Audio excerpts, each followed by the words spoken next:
Okay, we are going to go ahead. We have the live stream up and running, so we're going to go ahead and call to order the Longmont Planning and Zoning Commission April 22nd, 2026 meeting. Roll call. Chair Poland. Here. Commissioner Edgley Wells. Here. Commissioner Wang. Here. Vice Chair Earl. Here. Commissioner Forbes. Here. Commissioner Boone. Here. Commissioner Jordan. Here. Councilmember Popkin. Here. Chair, you have a quorum. Thank you very much. Next item is the land acknowledgement statement.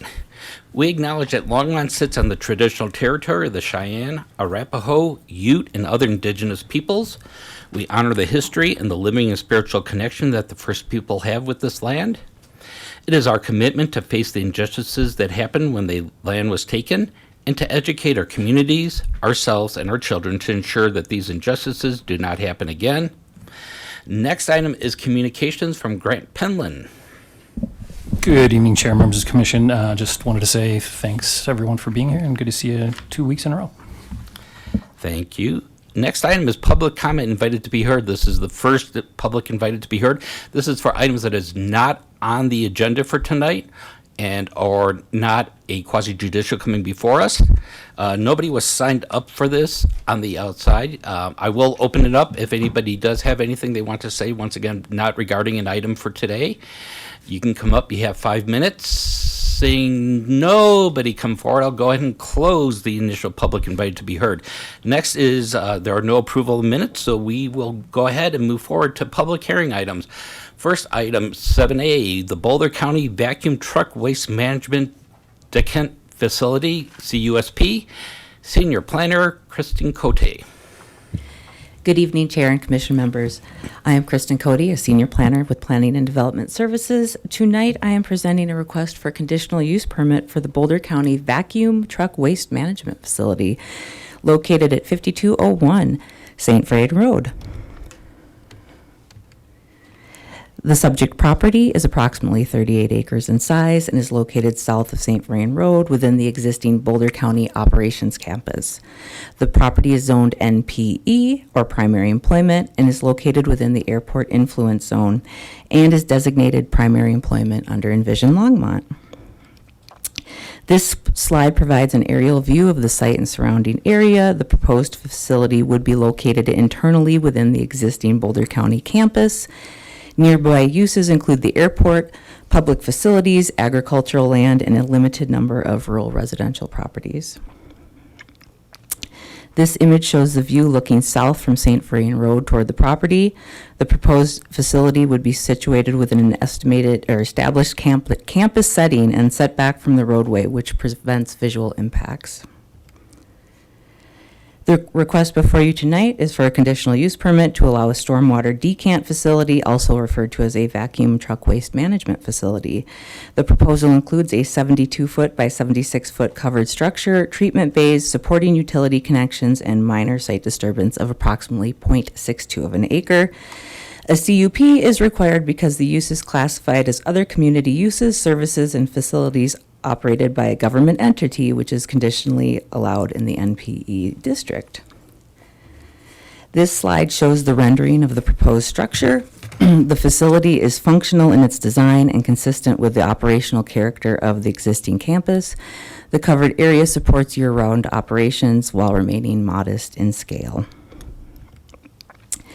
This facility would support Boulder County's vacuum truck fleets used for stormwater maintenance activities, which currently operates out of this location. Collected water and sediment would be processed through debris screening, sediment separation, and a sand oil interceptor before discharge to the city sanitary sewer system. The treatment area is designed to be contained with runoff directed away from the operations area. Staff found impacts associated with this request to be minimal. The proposal does not create new access points, does not require significant infrastructure expansions, and includes replacement of landscaping. Given it the limited scale and location within an existing operations campus, staff finds the request compatible with surrounding uses. Notice was provided in accordance with applicable code requirements within a 1,000-foot radius. A neighborhood meeting was held and no public comment was received. Airport staff has indicated no concerns provided the property complies with applicable FAA requirements. Staff finds that the request is consistent with the envisioned Longmont policies supporting efficient use of developed land and infrastructure, compatibility with surrounding uses, and continued investment in public infrastructure and services. This slide summarizes the review criteria for all application types contained in Section 1502055 of Land Development Code. These include consistency with adopted plans, compliance with city standards, compatibility with surrounding properties, and consideration of potential impacts. The Commission has three options tonight: approval without conditions, approval with conditions consistent with staff's recommendation, or denial of the application. Based on the materials submitted and reviewed, staff recommends conditional approval of the conditional use permit subject to one condition, which is prior to issuance of building permits, the applicant shall obtain all required FAA determinations associated with the submitted FAA Form 7460-1, which was the request of the airport manager in relation to our referral notices. That concludes staff's presentation. The applicant is here tonight with the presentation also, and staff is also available for questions. Thank you. Thank you.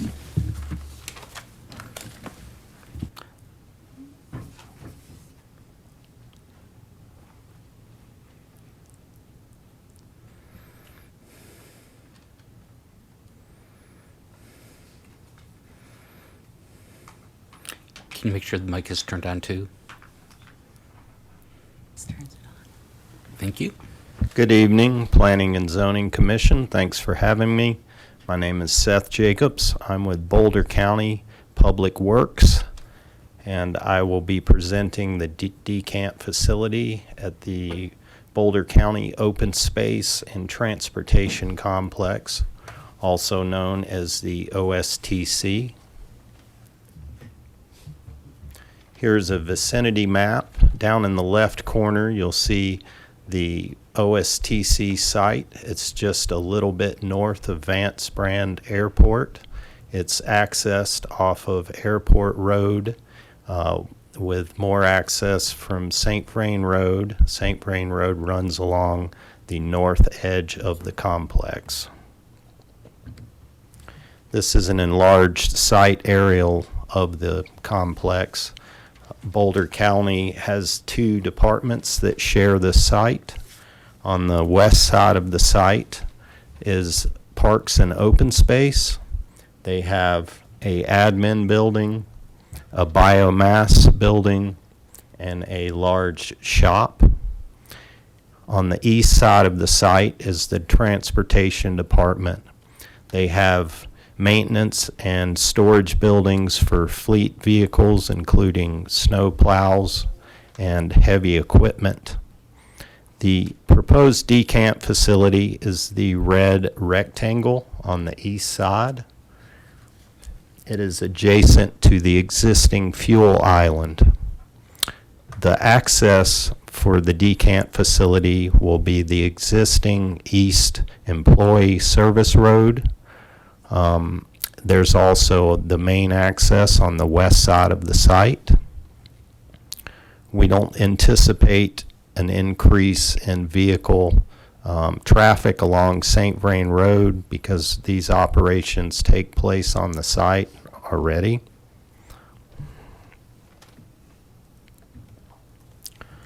The facility will be used to process sediment-laden stormwater collected by vacuum trucks that service culvert structures around the county. To the right of this slide is the vacuum truck. Currently, we do have one decant bay in a vehicle storage or vehicle maintenance building. But unfortunately it is undersized and it can't accommodate the volume of Vactor waste that is brought in with the trucks. So that is why we are proposing to build a new decant facility on the campus to better serve this function.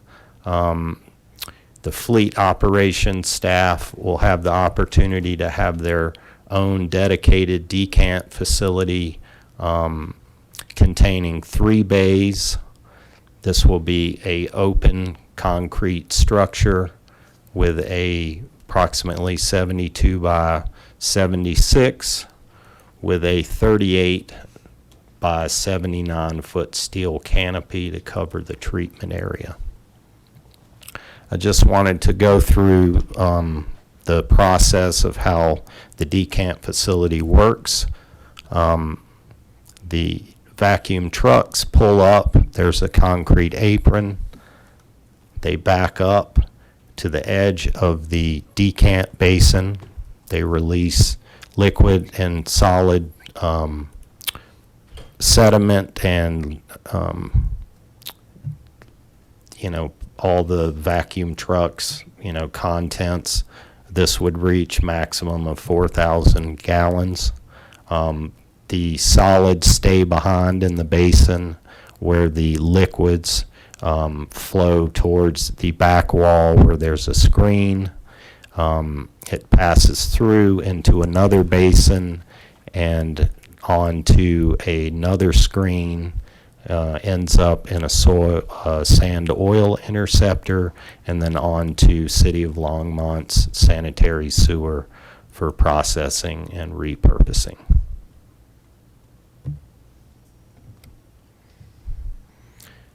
It's worth mentioning that the OSTC site has ample mature trees along St. Vrain Road that would act as a screen for the new decant facility.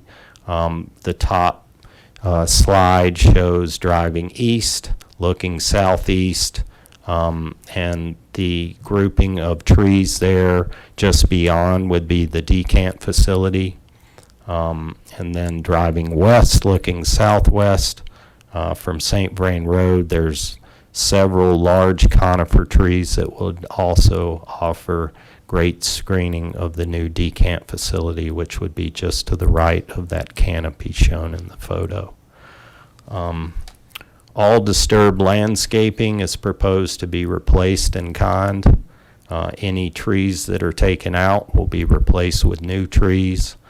This will also offer more screening from St. Vrain Road. Construction is tentatively scheduled third quarter of 2026, contingent on receiving a building permit. If there's any questions, if you could hold it to the end, I would like to bring up Nicholas Rayleigh with PEC Engineers. They are the civil engineers of record on the project, and he can go over more of the technical aspects of the project. Thank you.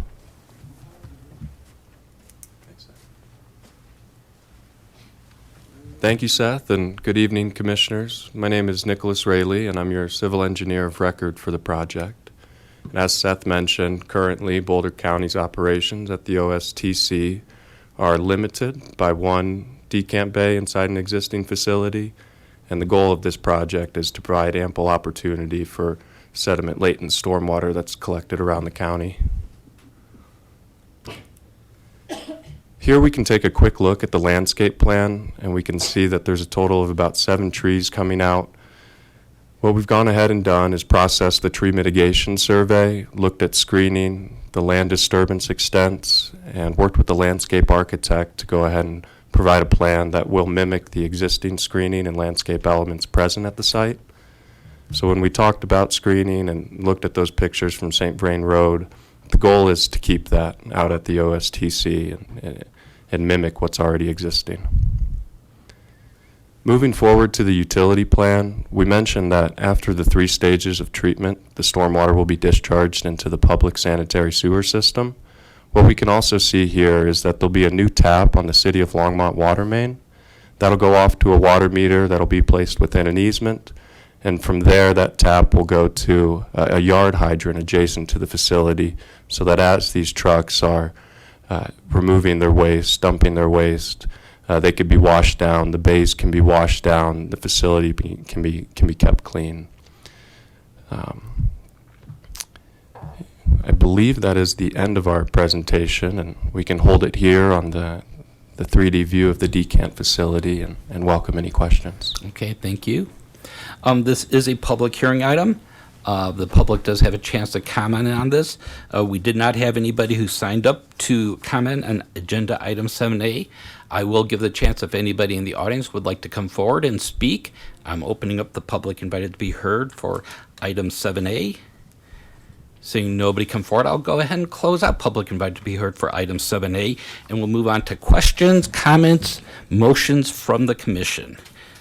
Do we have any comments, questions? Commissioner Boone. Chair, I just have one question. This is a completely exposed to the elements facility. Is that okay? There doesn't seem to be a whole lot of protection for the operations. And my question is that okay? Your current one is inside a hangar or something, right?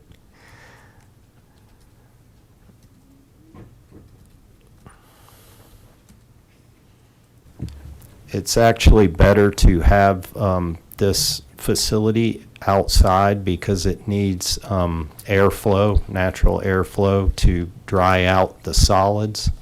One part of the process is the solids remaining in the decant bay, removing all the moisture from it and then eventually hauling this away by a waste management company. So inside, this would slow the process down because of the airflow. Outdoors with the heat and the sun and the, just having open air is actually better for the process. Okay, good to know. Thank you. You're welcome. Commissioner Wang. Okay, this is a question for Seth again. Thanks. So from reading the drainage report, my understanding is that any water on site will end up into the detention pond at the southwest eastern end, right? Which would eventually drain into the Niwot ditch and eventually into the St. Vrain, right? That is correct. That's correct. So my concern is if one of the vacuum trucks had an accidental discharge and dumped all 4,000 gallons onto the facilities and not into the decant facility, that will end up into the detention center. Is that correct? Yes. Are you talking outside the Yeah, apron? if there was and an everything? accident or an accidental discharge or a leak somewhere and everything got dumped outside of this facility, would all that water and sediment end up into the detention pond? Yes, it would. And would that eventually drain to the St. Vrain?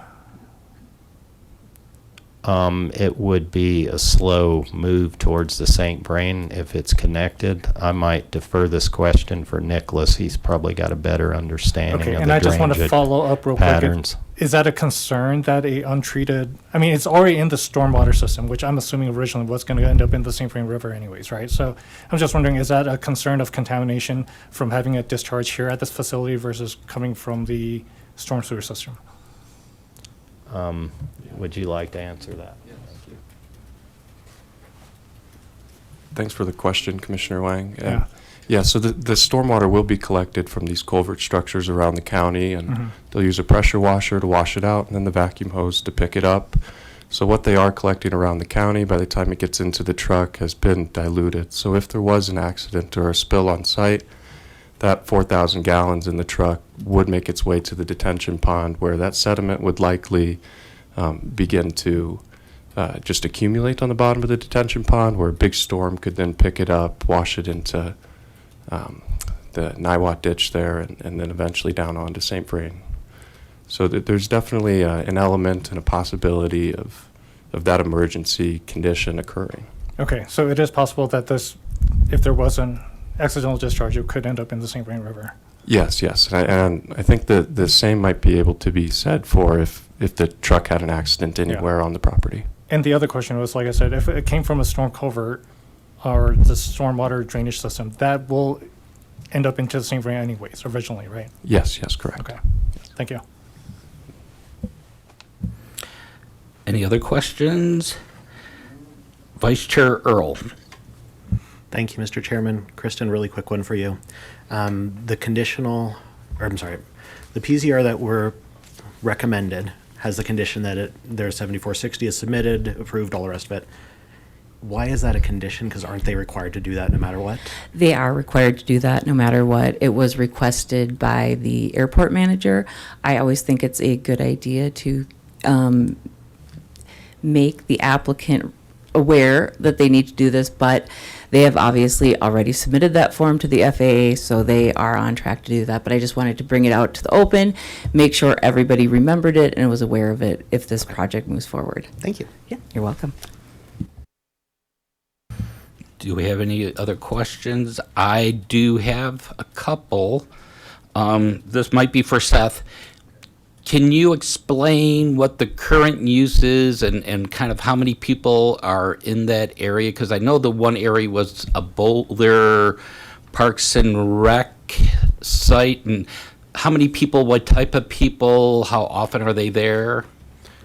The Parks and Open Space side of the site has several in-field workers that maintain open space properties around. There's a lot of admin people too. Most of these people are in the field that aren't admin. The shop building on the Parks and Open Space side probably has maybe 5 people that are there at any time. And then the transportation side, you know, there's probably, I want to say maybe 25, 30 people that are on site, and then several others that are out maintaining the roads on any given day. Does public ever come to that area for events? They sometimes come to the administration building at the Parks and Open Space side for town meetings, and there's an open training room that gets used quite a bit. Okay. Then, is there a smell associated with this? There could be a slight smell from just as it dries up, but no different from what would be in a culvert. And you don't see any issue with that then? I don't. Okay, thank you. And then one final question.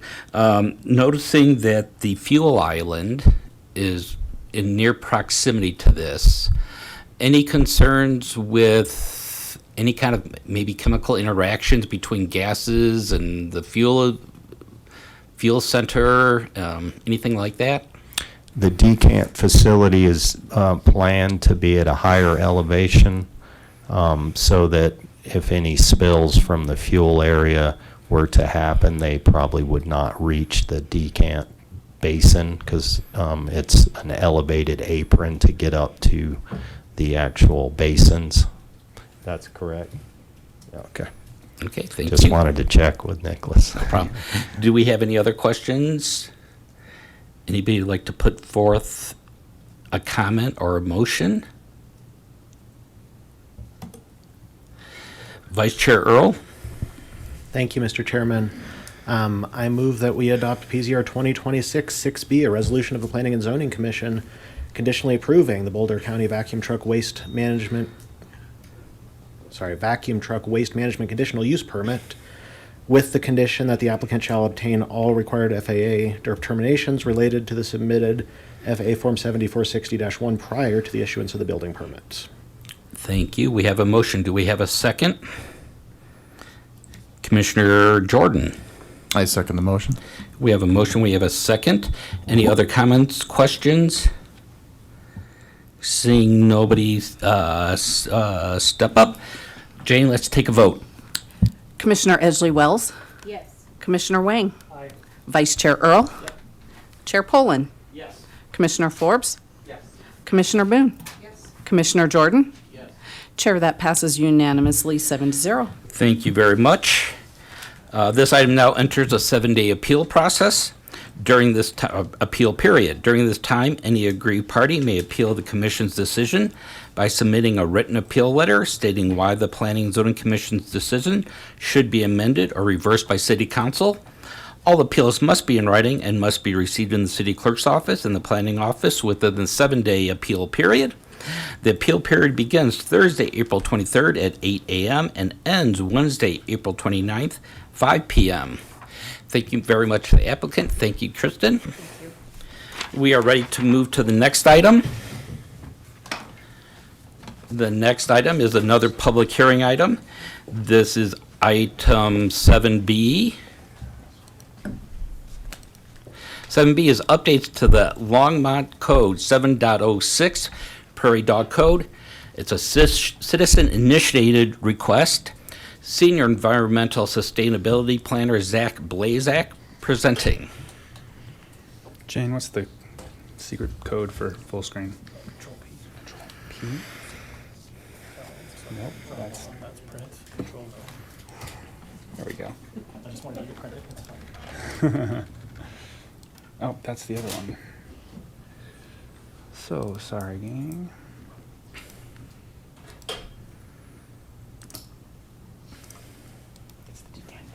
Where's mine?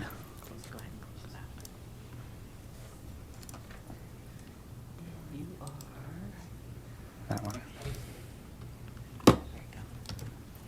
Okay. Good evening, Chair, Commissioners. Zach Blazek, Senior Environmental Sustainability Planner, Planning and Development Services. I'm here this evening to present a citizen-initiated code text amendment for Chapter 7.06, the Prairie Dog Code.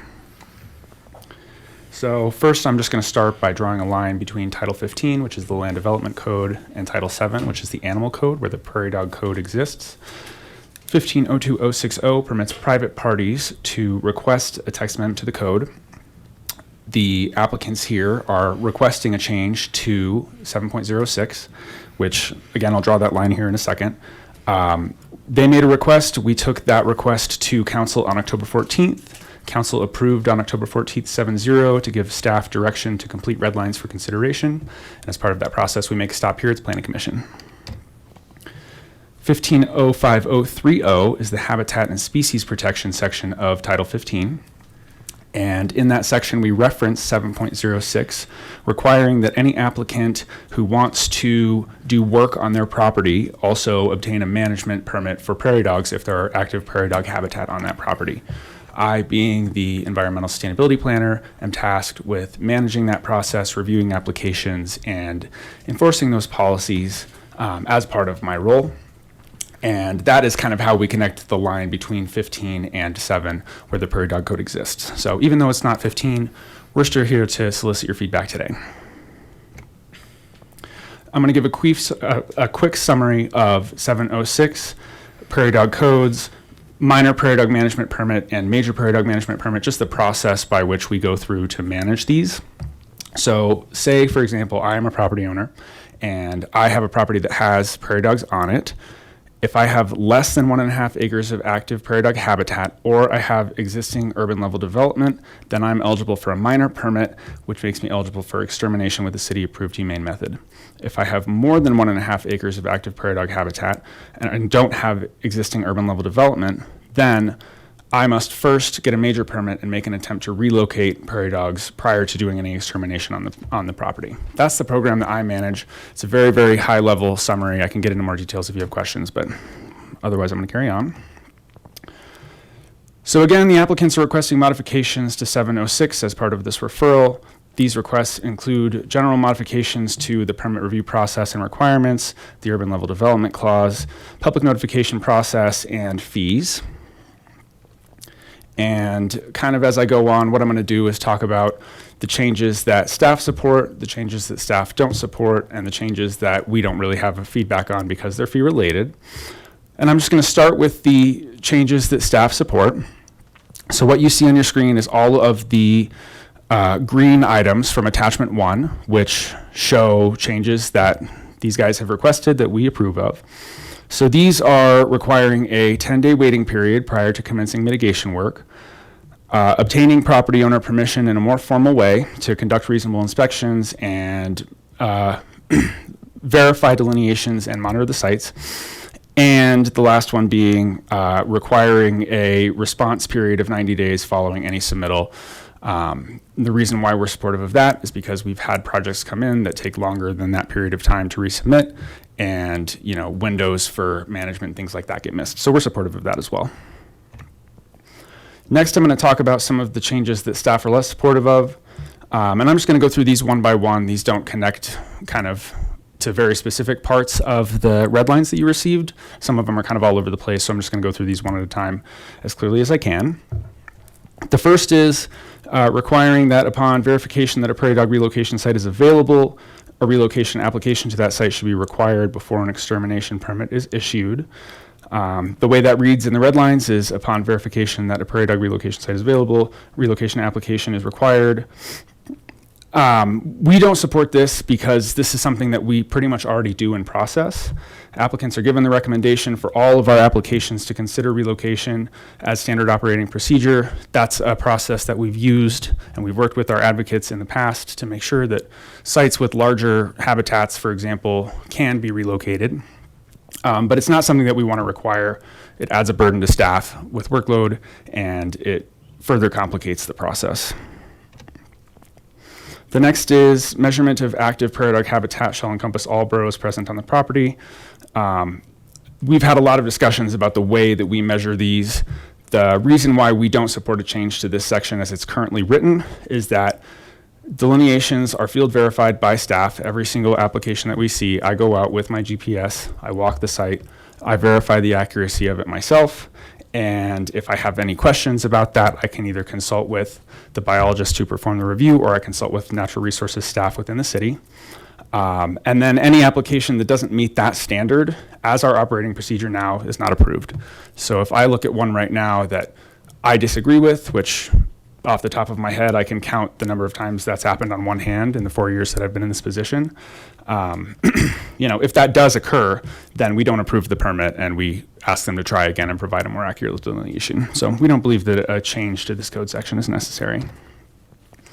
I'm going to talk quickly about what urban level development is before I go on to the next one. Urban level development is a property of any size that has received a land use approval and a certificate of occupancy for the existing use on the property. So basically that's any property that has an approved site plan or an approved certificate of occupancy. That includes developed outlots in residential and commercial subdivisions that were approved for open space, recreation, drainage, or city-owned golf courses and parks. And the clause is, a person seeking to destroy prairie dogs on a property that is less than 1.5 acres in size, or that has active prairie dog habitat less than 1.5 acres in size, or that has existing urban level development, shall be eligible to receive a minor prairie dog management permit. So what that means is if I have a property and I have a development that's been approved on it, regardless of whether it's more or less than 1.5 acres of habitat, I can come in and get a minor prairie dog management permit, and the whole relocation piece for the major part is not required. Just want to make sure everybody understands that is clear.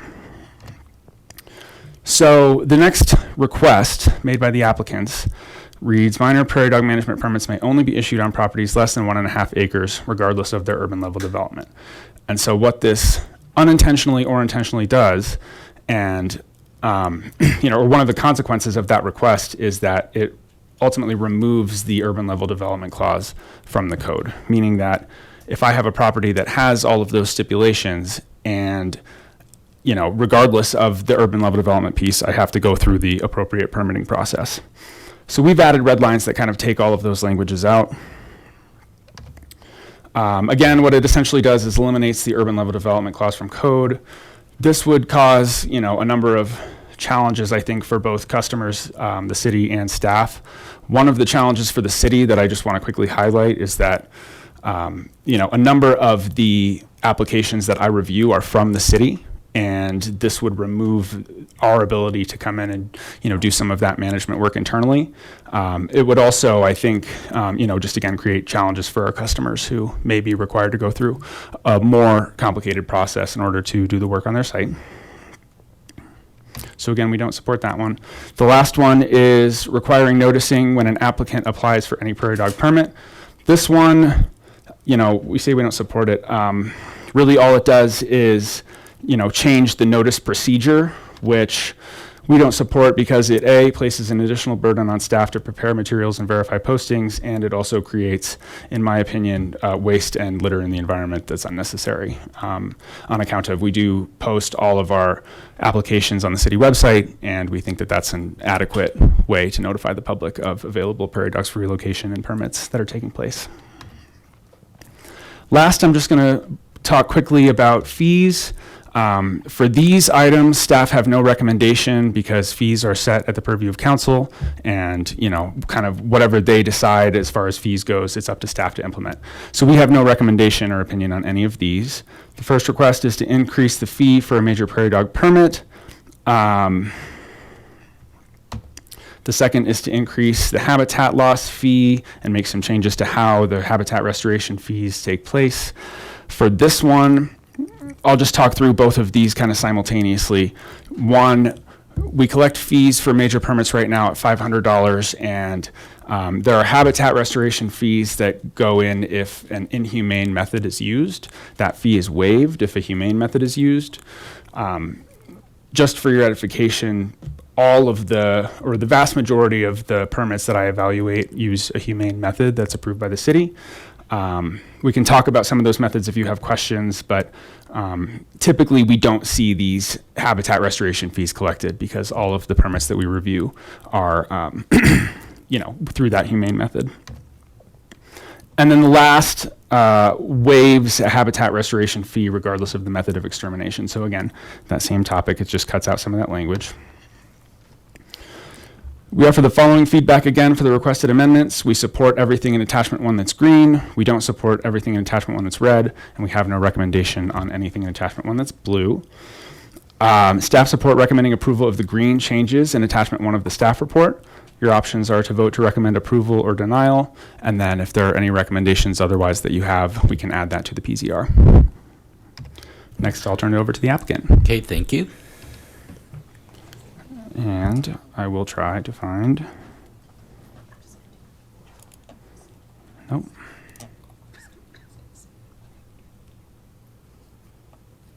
Jane, which one is it?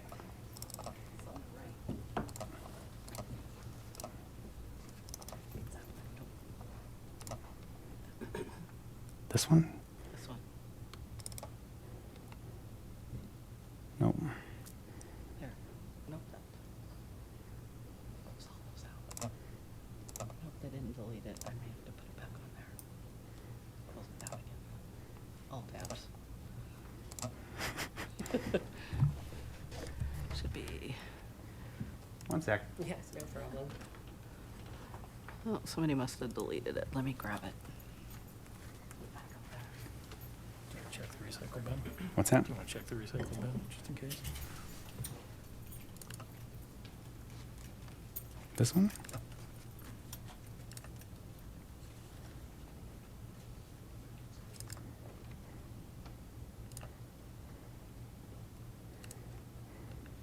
I don't think that works.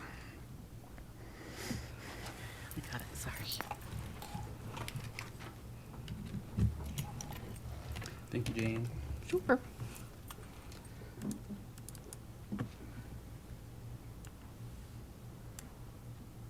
don't know where it went. Just say okay.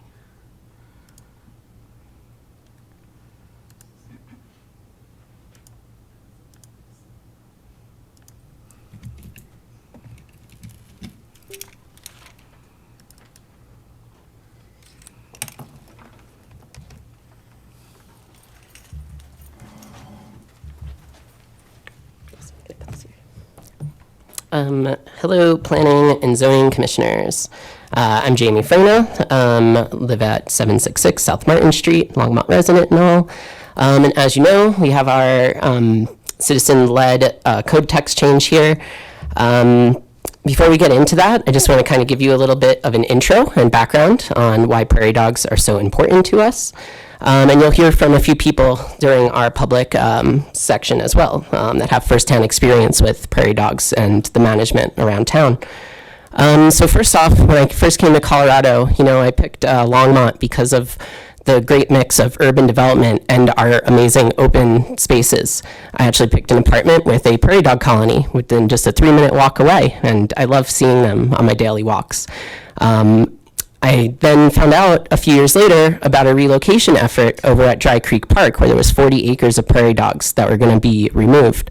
I got involved, led a team of about 80 volunteers along with Susan, who is our relocator, and there was also another hired relocator as well. But through those volunteer efforts, we were able to move, I think it was around 700 or 800 prairie dogs instead of having them killed, which was awesome. Now though, or before that even, while I was there, people are walking through the parks and they're asking what's going on. They had no idea. They were surprised to hear that the wildlife they'd love to see were going to be removed. So it was great that we were able to save the animals and move them somewhere else, but it's still a resource in the city that many people use for, mental health, getting out there, escaping from, the more and more development going on. So they really miss them, and now it's just like a dirt field and no development for a few more years.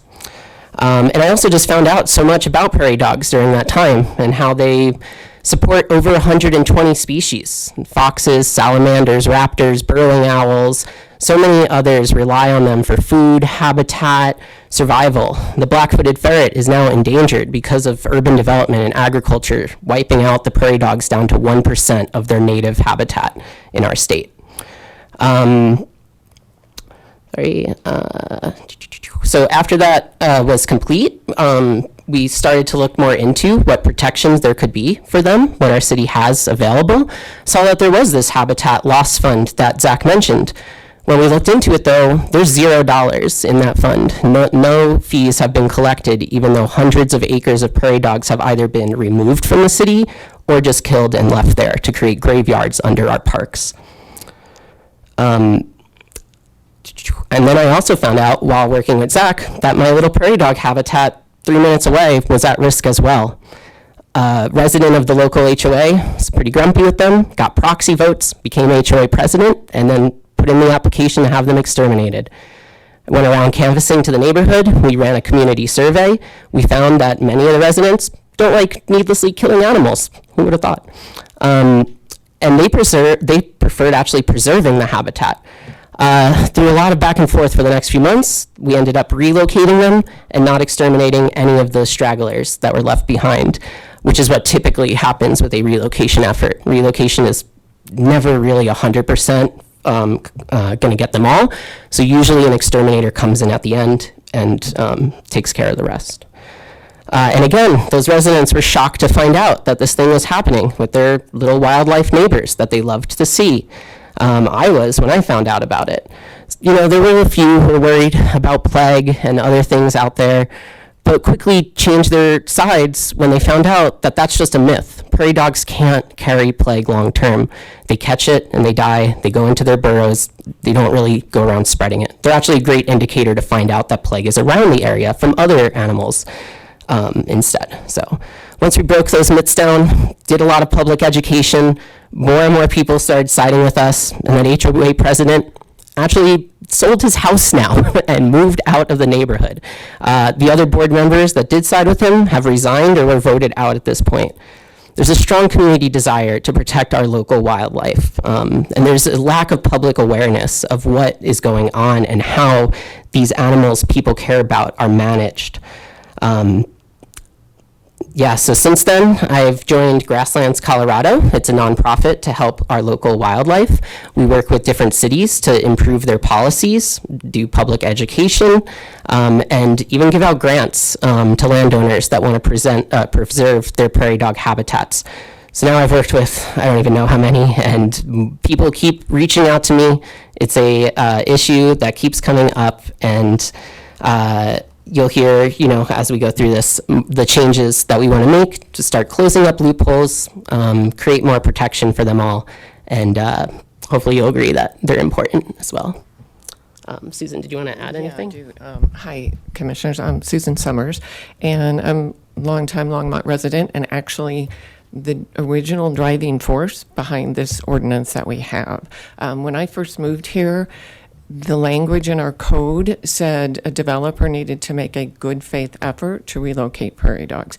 And basically what that meant was they just made a couple phone calls, Boulder County Parks and Open Space, a couple of other people, will you take prairie dogs? They said, no, we're done. And so prairie dogs, to my knowledge, prior to this ordinance, were never relocated. So we got, myself and Anna Rivas and Jeremy Gregory, who could not be here tonight, the three of us got together and got this ordinance through council. It took us a couple years. It's been amazing. It's really worked very well. We've relocated a lot of prairie dogs, but over the 6 years that it's been in place, we've discovered loopholes. And we kind of knew that was going to happen. You know, we talked a lot with David Bell, Natural Resources, and kind of were waiting for this to play out to see, you know, is this good enough? Is this going to get us what we want? Is this going to give us the protections that we're looking for? So that's what we're here tonight for, is to kind of cinch things up and address some flaws that, you know, hindsight's 20/20. You know, we didn't know that we were going to run into these little dips. So anyway, that's why we're here tonight. So Thanks, Susan. Okay, so a lot of this we kind of went over, but the current ordinance has requirements that applicants can get around using these various loopholes and such. A majority of residents we found want prairie dogs to stay, or at least not needlessly kill them. And in our October 2025 vote, the council decided to move everything forward and work out kind of the details after the election that happened. And we have the staff red lines, but we feel like there could be even further adjustments that we're going to be asking council to make as motion during the next meeting with them on May 12th. So again, a recap of the issues. $0 has been collected for our habitat loss fee, even though we've lost many prairie dogs through relocation or extermination. There's little support for residents who do want to preserve, like the residents and the new HOA board at Harvest Junction. They are working and making plants and trying to find out ways to make natural barriers on their own, and there's no city resources for them. The urban level development part of the ordinance was the reason why that HOA president was able to go under a minor permit instead of a major. Even though there was over 2 acres of prairie dogs, we relocated, was it just about 100 of them? 100 animals could have been just exterminated with no fees or anyone posting notice or the neighbors even finding out this happened, because it's an outlot of an HOA. So that feels like we should fix that. Prairie dog habitats have been made to look smaller than they actually are. There's a lot of ways that you could make a polygon around burrows and cut out corners that shouldn't be. And it's also very difficult to determine if a burrow is active or not. I did a relocation where at first we thought there was 100-ish burrows. We found 180 over the course of it. They're hidden sometimes they're closed, but then they reopen them later. They use them as ventilation. They're not, just because it doesn't look active when staff goes by to check it out, it doesn't mean that prairie dogs are not using them. It's really all the burrows should be included, and that's how CPW actually determines prairie dog habitat in our state, which is down to 1% again. So yeah, these loopholes and other ways have been in effect and having us not collect any of this habitat loss fee. And here's just some details of that community survey that went out at Harvest Junction. You can see that most of the residents chose humane, relocation or preservation of the habitat, or just leave them alone even as their first choice. And then if you look at second choice as well, that number increases dramatically.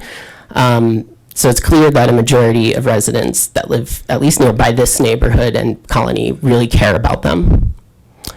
And during our last council meeting, council members asked a few points to clarify. Zach clarified that the reason why, as he did earlier, that we didn't collect any fees is because humane options were used. Personally, humane poison feels like an oxymoron to me. You are still killing the animals, but that is a city-approved humane option.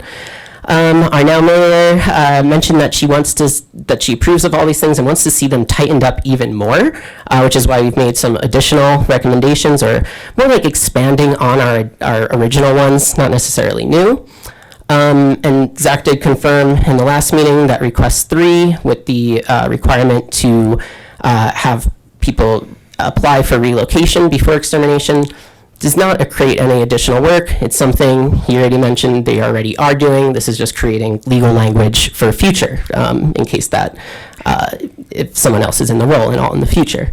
And Councilmember Hopkins, you mentioned that the fees, we talked about it prior to that first meeting, and noticed my first draft at them were pretty low. So we also have updated amounts for the fees too. So yeah, let's go through the actual requests.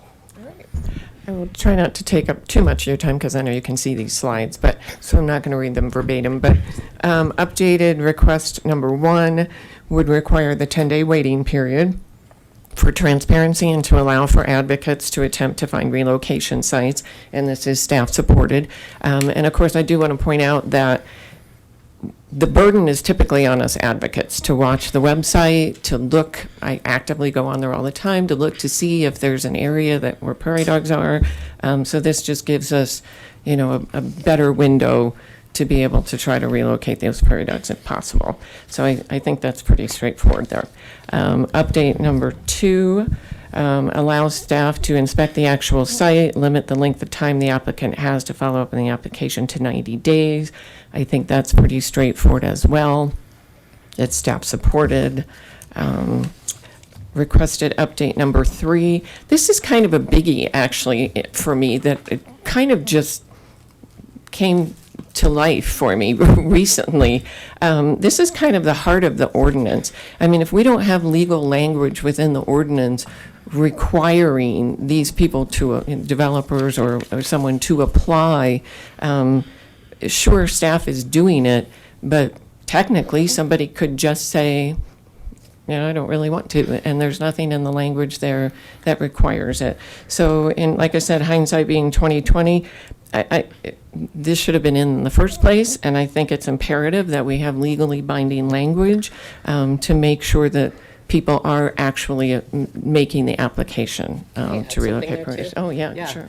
Yeah, just to add something there, there was a colony at Tri-Point Homes across from the sugar mill that got onto a little park in an apartment complex over there.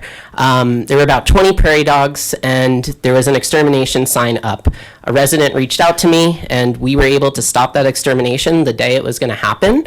I talked to the landowners, and they didn't know relocation was an option, while Pueblo was accepting. So it's not told to all landowners. This one was not aware. We have examples where as soon as they found out, they canceled that extermination and worked with us to save those prairie dogs. So this is a real problem that we can address. Yeah, and it's certainly, no offense to staff, he's busy. There's a busy guy here. He's got a lot of stuff on his plate, and things fall through the cracks. So I definitely think this is kind of a critical component here that we have that language in there. So requested update number 4. Measurement of active prairie dog habitat shall encompass all burrows present on the property. As Jamie just mentioned, I've been relocating prairie dogs for 15, 20 years. I do a lot of relocations for the city, actually, and I spend a lot of time in prairie dog colonies. Just because a burrow appears to be closed, that's my analogy is in your house, if your door is closed on the back, does that mean that you don't utilize it, that that's not part of your habitat? Anytime there's a burrow that's dug and is within a colony of living prairie dogs, it's active prairie dog habitat. And I don't see why there should be any question on that. And I think it's too subjective to expect staff to go around and go, oh, that one looks like it's active. Well, that one's got some leaves in it. There shouldn't be any kind of subjectivity on something like that.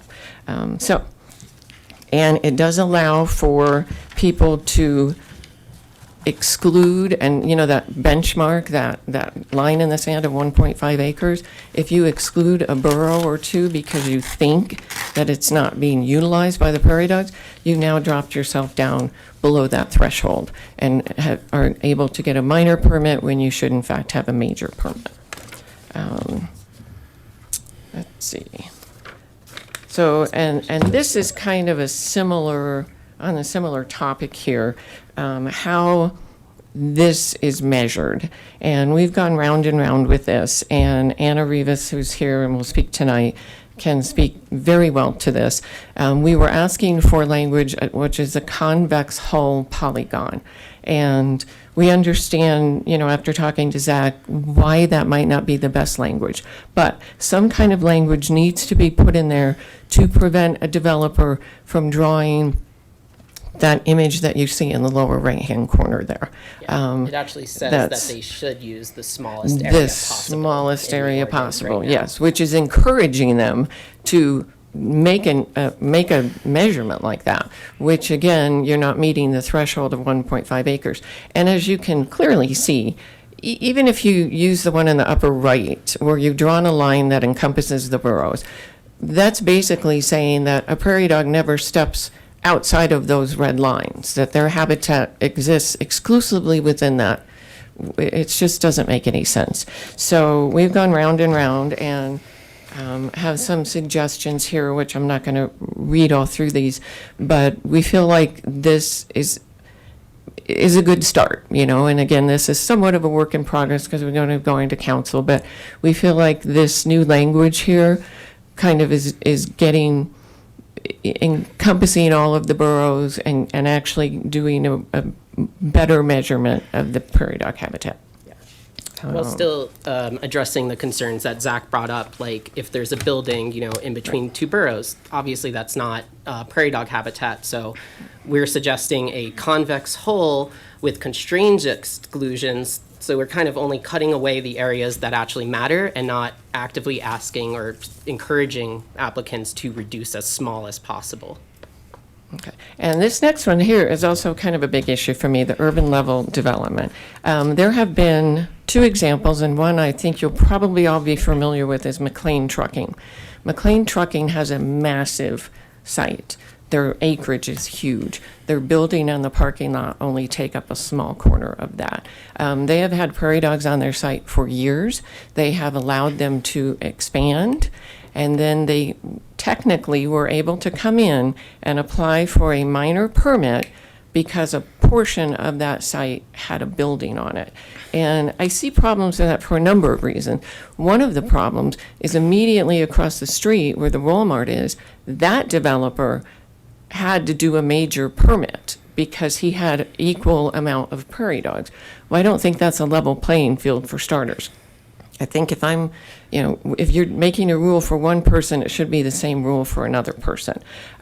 With all due respect to Zach, I don't think that putting this kind of a threshold of 1.5 acres removes the urban level development clause. That still exists. There's just now a delineation as to, sure, you have urban level development, but if you have more than 1.5 acres of prairie dogs, you're still in a major permit. And I can speak to this specifically. I don't know if any of you guys knew Dan Wolford, who worked for he worked for years. I remember the very day that he suggested that we put this language in this code. And the reason that he said that was, his example was, what if you have a, you know, apartment complex next to some prairie dogs and a couple prairie dogs move over and make burrows? They should not have to. And I agree. It sounded like a great idea. Little did we know at that time that there could be a site like McLean where they've got 25, 30 acres of prairie dogs, thousands of prairie dogs, and they would fall under urban level development. So I think that that's a loophole that we really need to close. It's just not fair. It's not fair to, you know, it's not a level playing field. And, okay, so. And I think that's it. Yeah, just like you mentioned, you know, it's mostly for when there's 1 to 2 prairie dogs have gotten onto a property with urban level development, which will clearly be less than 1.5 acres of habitat. So I don't believe that the language of urban level development being the qualifier actually accomplishes the intent of the ordinance on either side, really. It should really just be, is there a lot of prairie dogs or not? And simple as that. All right, and I'll be going through more of the fees and such. Zach already went over this. We want to increase the fees from $500 to $1,000 and $250 for the minor. This is to cover staff time working through the application process and hopefully have some extra for the habitat restoration fund as well. And this is the originally requested amounts here for the habitat loss fee. And so those highlighted amounts are based on our initial kind of pass. And like I mentioned several times now, there's $0 there. But when we looked into it, other cities like Fort Collins, they charge $4.5 thousand per acre instead. And they do not waive it for just anything, actually. Let's just skip to this side real fast. Their default amount is this year $4.6 thousand. They actually increase it every year to match inflation as well. And if a landowner uses a humane poison, carbon monoxide usually, they reduce down by 20%, not fully waiving the fee like we do. So that still reduces it from 4.6 to 3.6 in this case and increases each year. So I, have worked with Fort Collins City, and they actually have some improvements they want to make to their ordinance as well.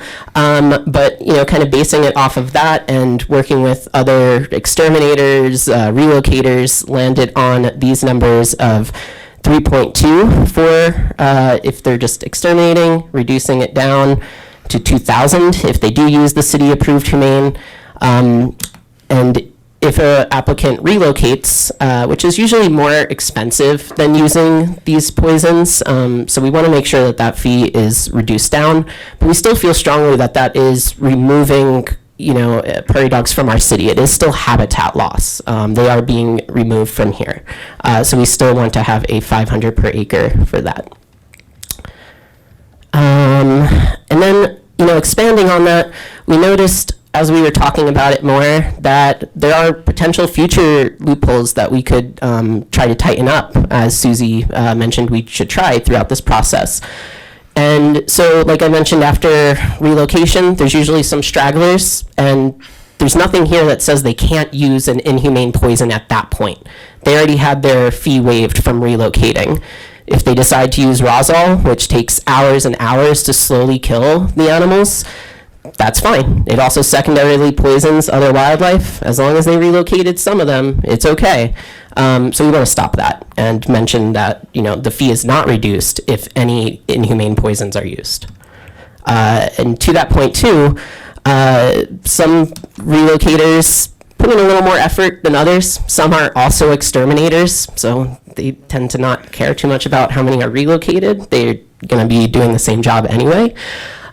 So we feel like there should be some qualifier here that if there's not more than 80% of these prairie dogs relocated, it should not waive the fee. It was an unsuccessful relocation in my mind. But the way it's written now, they could just apply for the relocation permit, move one prairie dog, or just even attempt to move prairie dogs and not actually move any of them and still have the waived fee entirely. So again, this is expanded things that we'll be asking for motions in the future since it's not in the red lines currently. We do want to keep moving things forward though at this point, just because we want to see at least what we originally requested in before summertime, really. And then two more here, we're almost through it. All prairie dog extermination permits, both major and minor, should have this habitat restoration fee. It shouldn't apply just to the major permits. Habitat loss is habitat loss, extermination is extermination. Again, zero of those fees have been collected. So this is something that I didn't see in the red lines, but just making it clear that it is any permit, not just for extermination. And that's pretty much the change we're asking here. And then also, when we did mention that there was $0 in that habitat loss fee, Mayor Peck at the time was kind of shocked to find out, and she was kind of part of the original ordinance when it went into effect like 6 years ago. So nobody's checking to see how this is going. We feel there should be an annual just hey, do we have money in there? What should we do with it as well? And last, not least for sure, is that we want to require posting whenever an applicant applies for prairie dog permits. That case that I mentioned where there was an extermination that was going to happen that day, we only found out because a resident of that apartment complex saw a sign about it. That sign, I don't believe, was required because it's a minor permit. But because there was a sign up, the landowner decided to do it on their own. We were able to save those prairie dogs. And I kind of feel like if we're posting signs for development, what's the difference? I mean, if you're posting signs, you're posting signs. And I know about development, sometimes by driving by and seeing a sign. It's just more transparency, and it should be the same procedure for everything.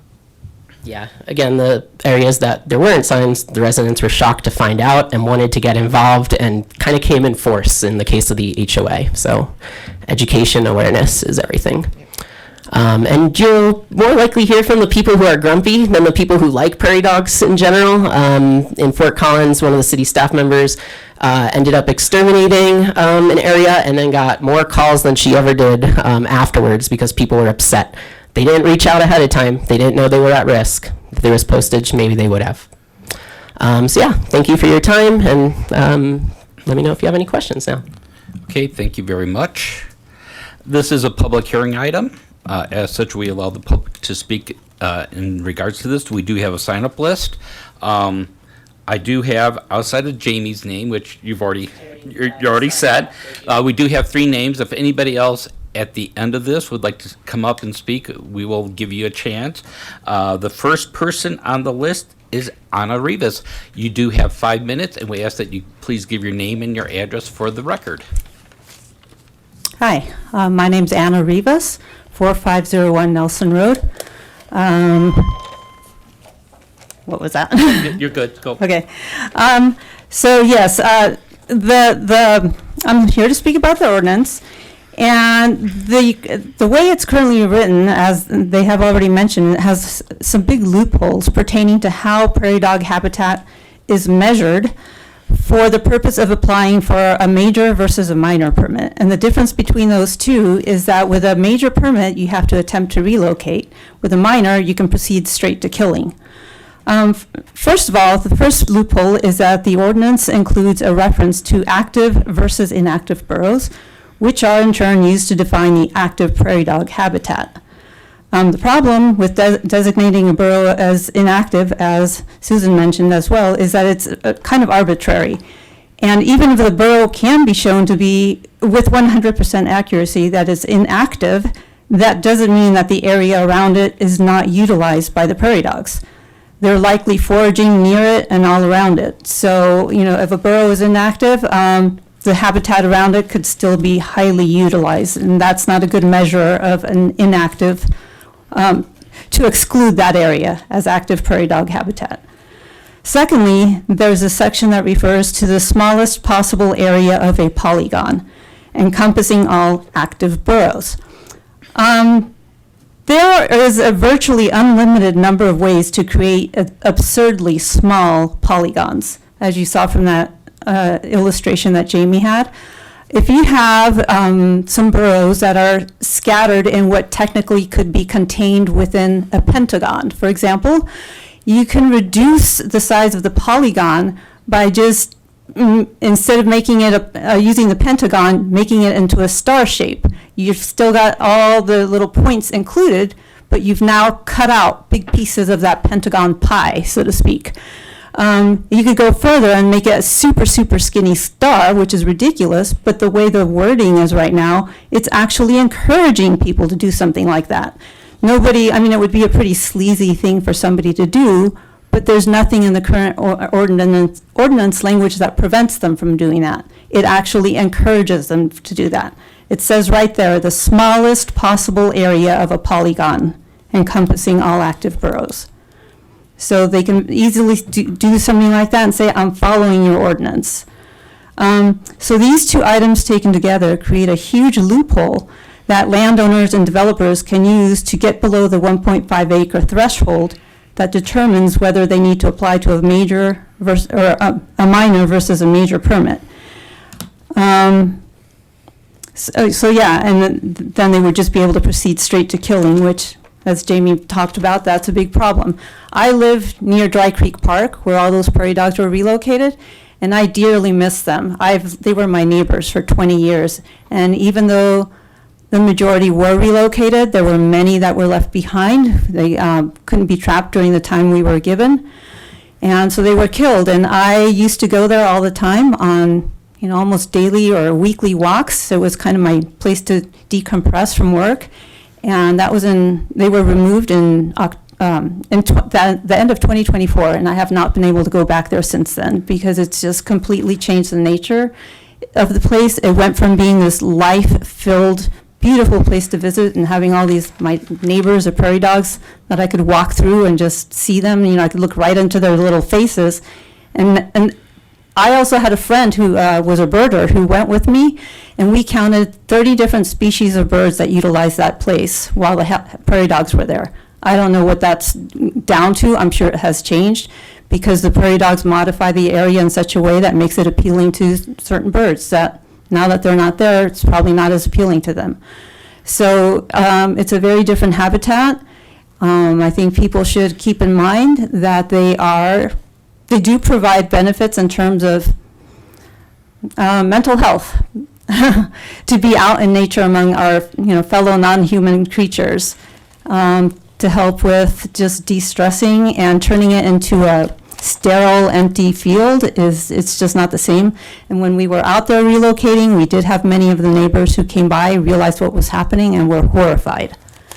I still remember very clearly one of the women who stopped by. She had been gone for a couple of months, taking care of her father who was passing. She was in a different state, and she was trying to decide whether to stay there or come back. She came back to be in her happy place, which was gone. Thank you, Anna. Next is Virginia Holman.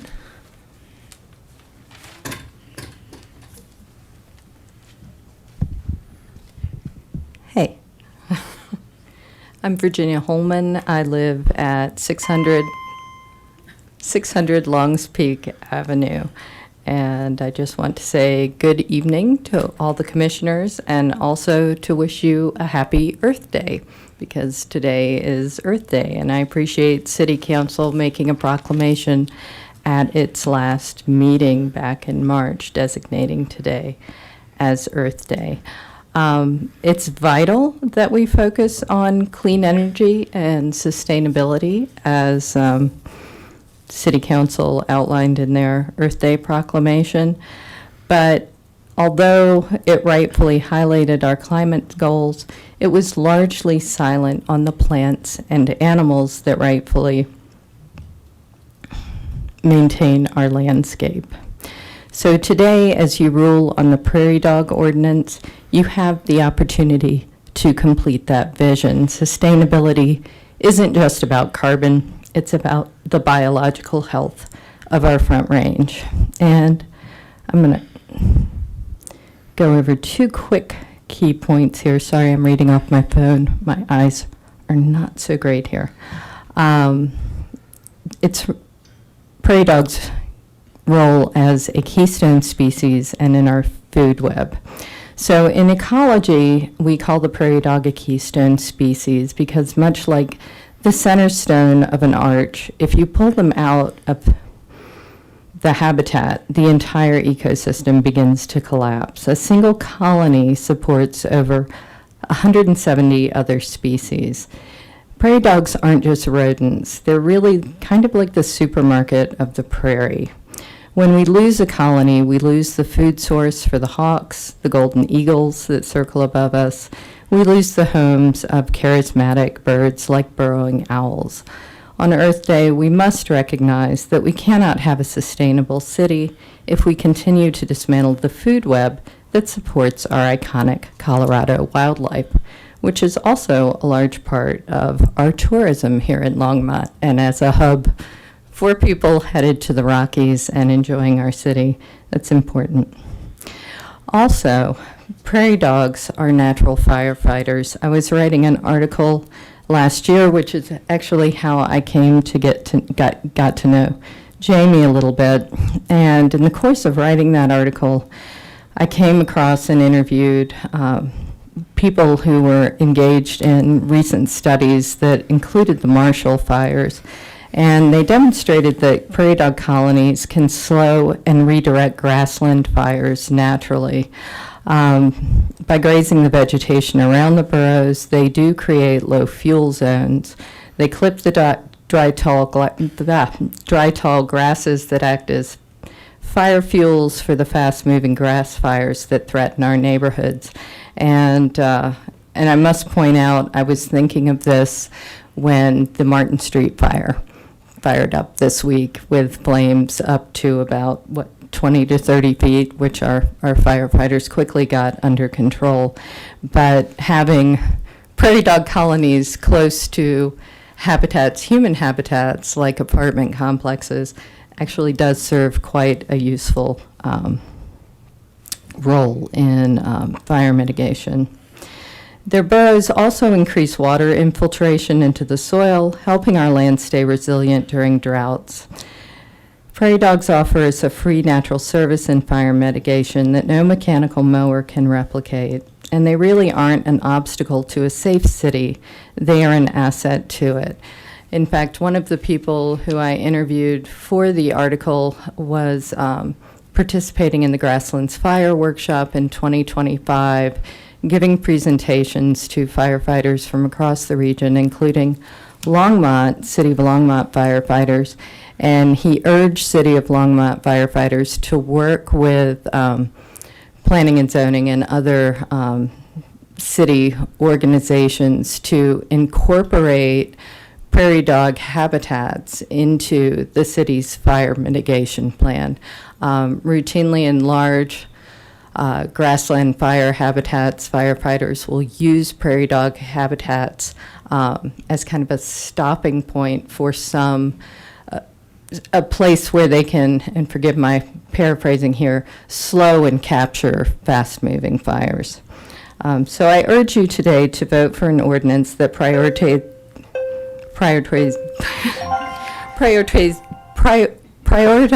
management and relocation over extermination. Thank you. Okay, thank you. Next person on the list is Michelle Christensen.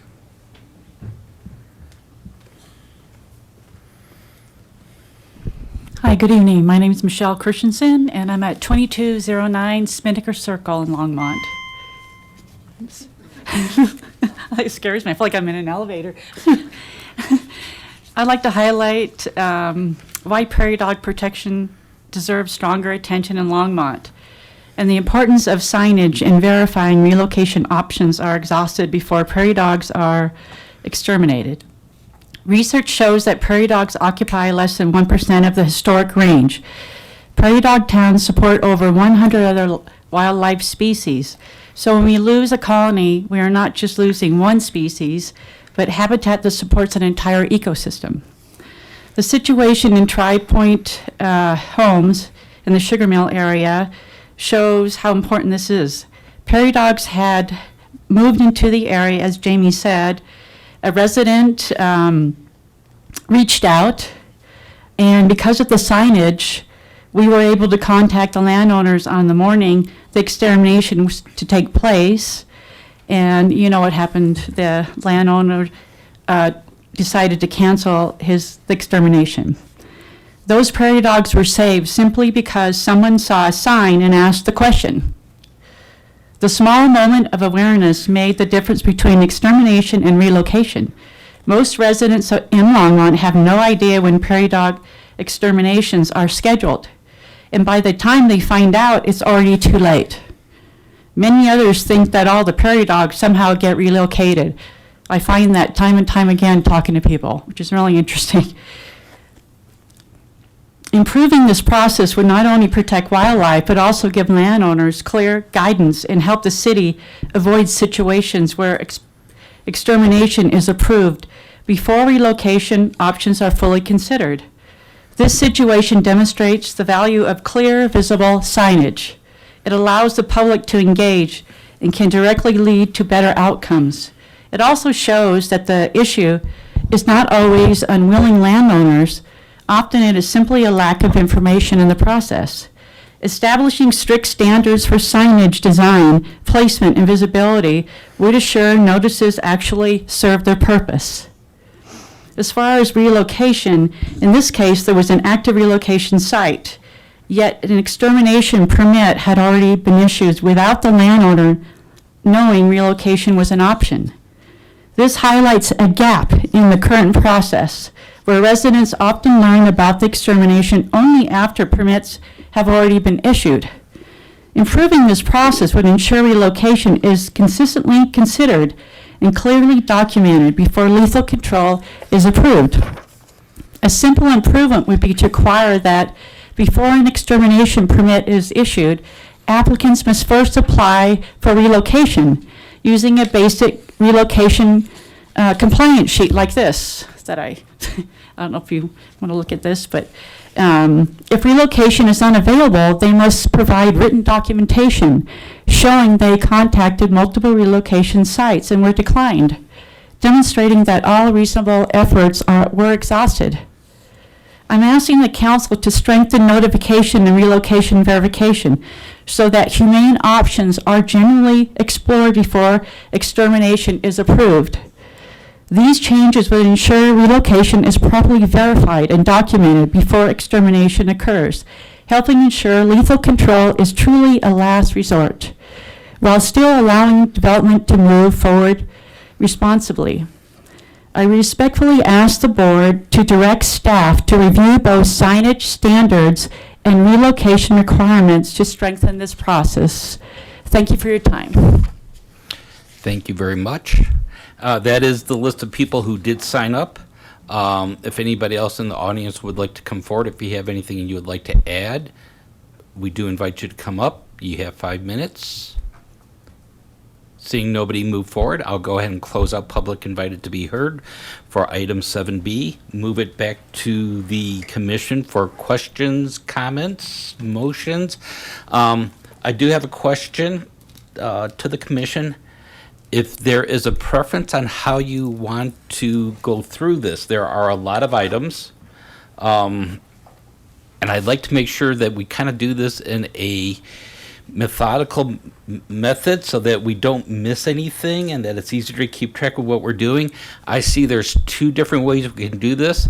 Attachment 1, which is the red line, which is the definitions and other items, the red lines, the green items, and the blue items.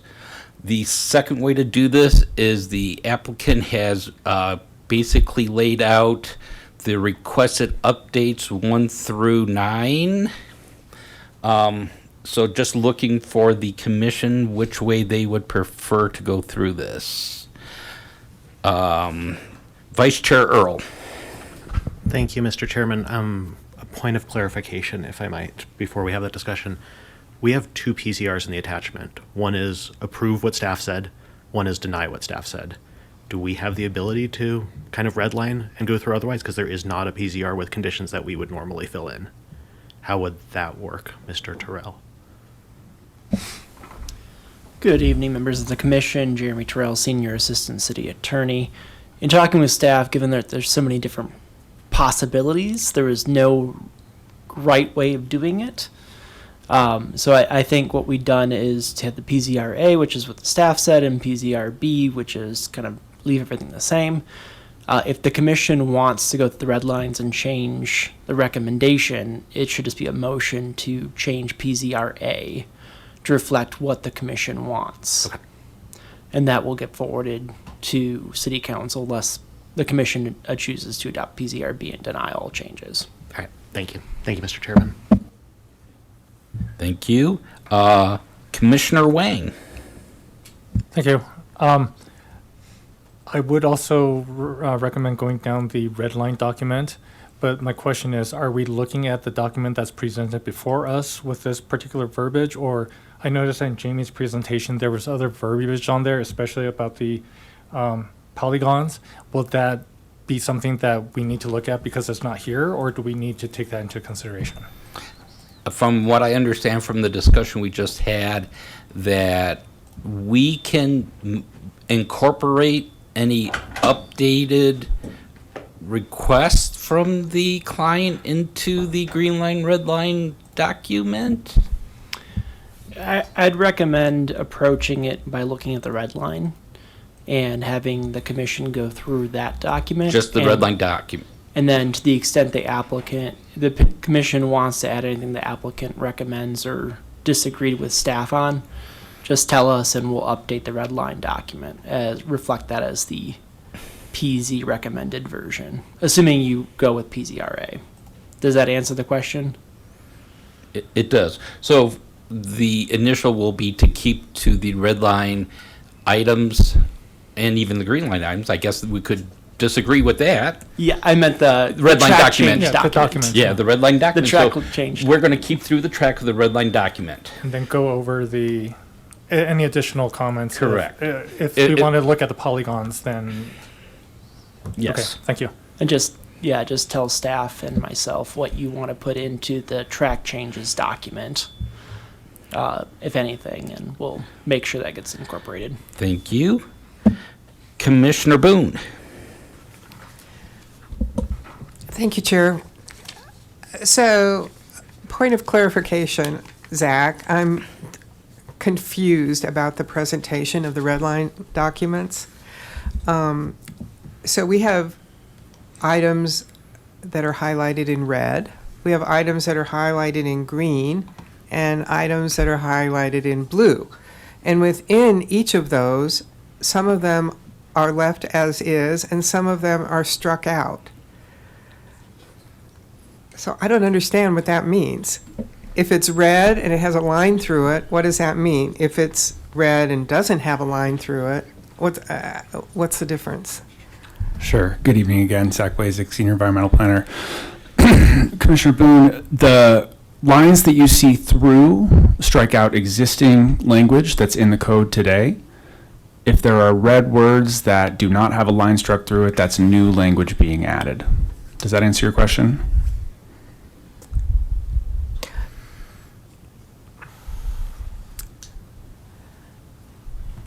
And then for the blue code, because there's some blue where it's struck out, that is currently in the code. Correct.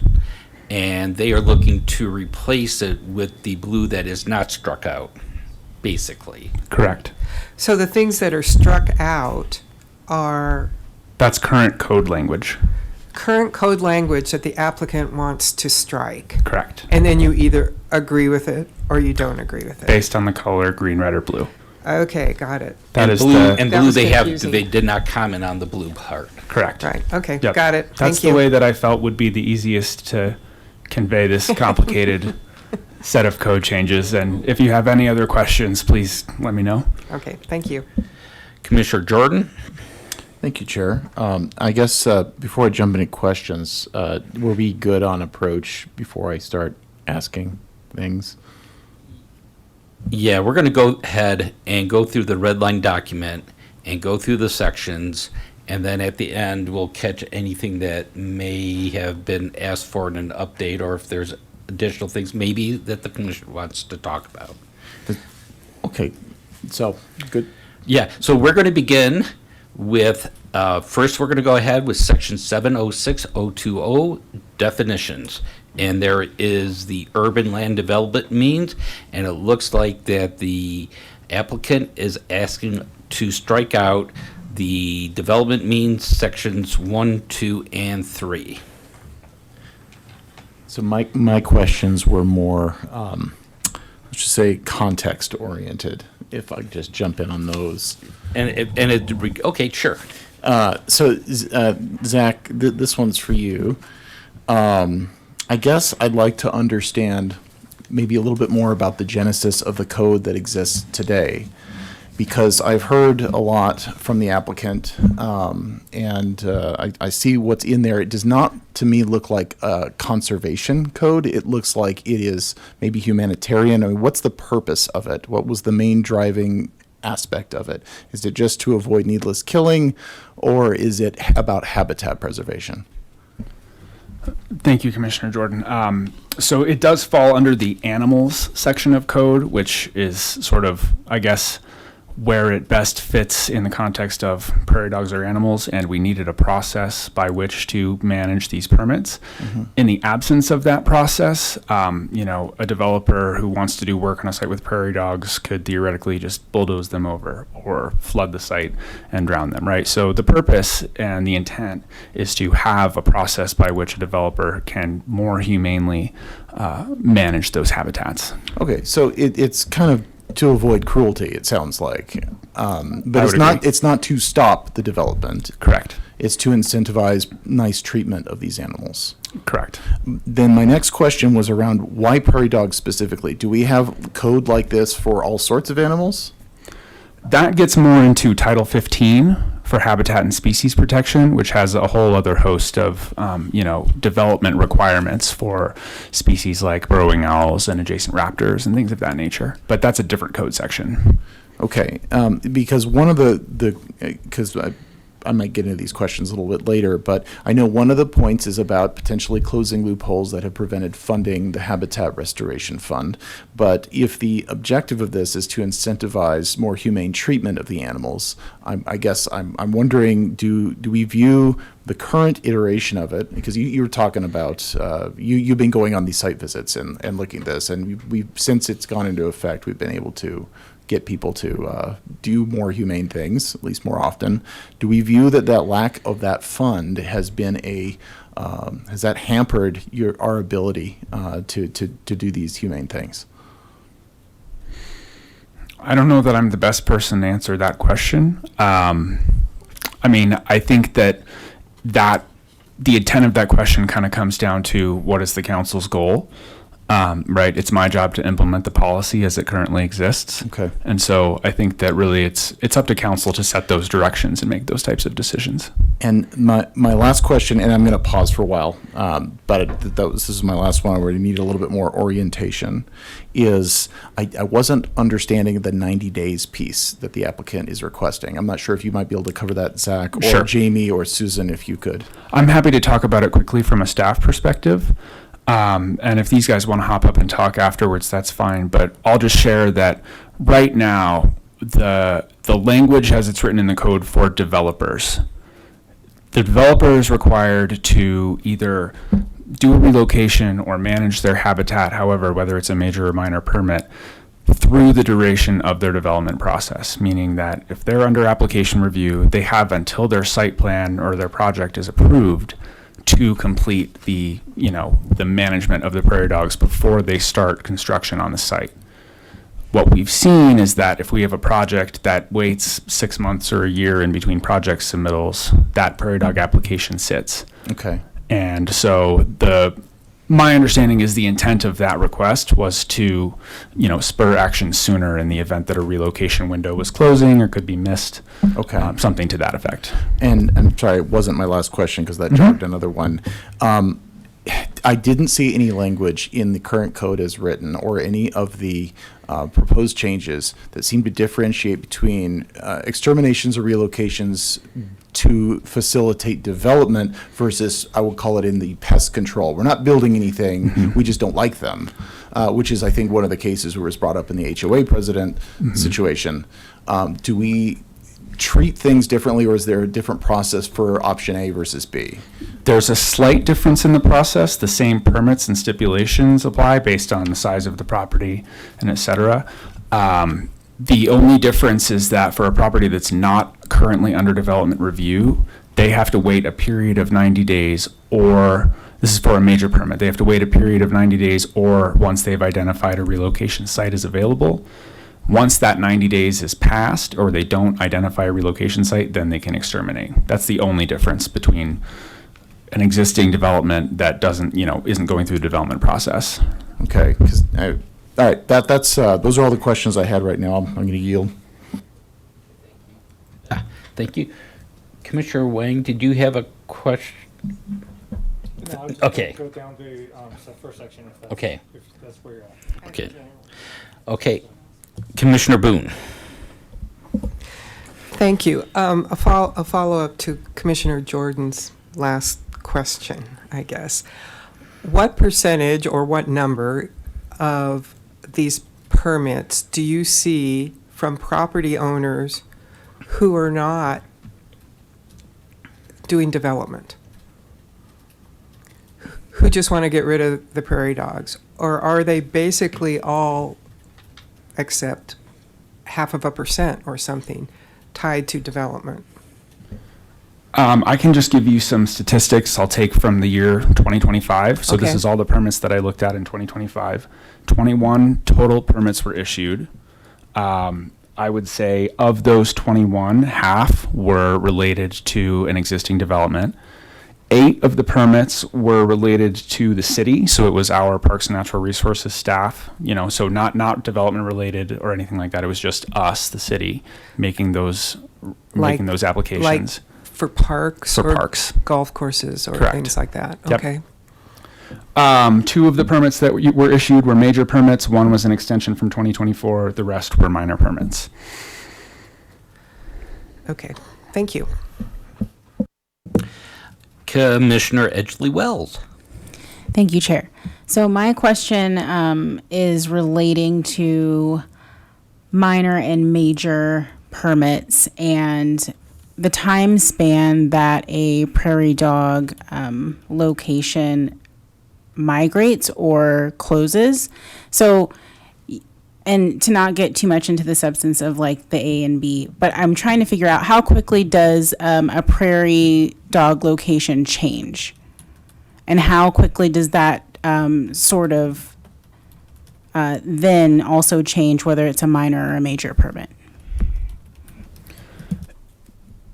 Commissioner Edgley Wells, so you're talking about an existing site that has prairie dogs on it, and does the population expand over some?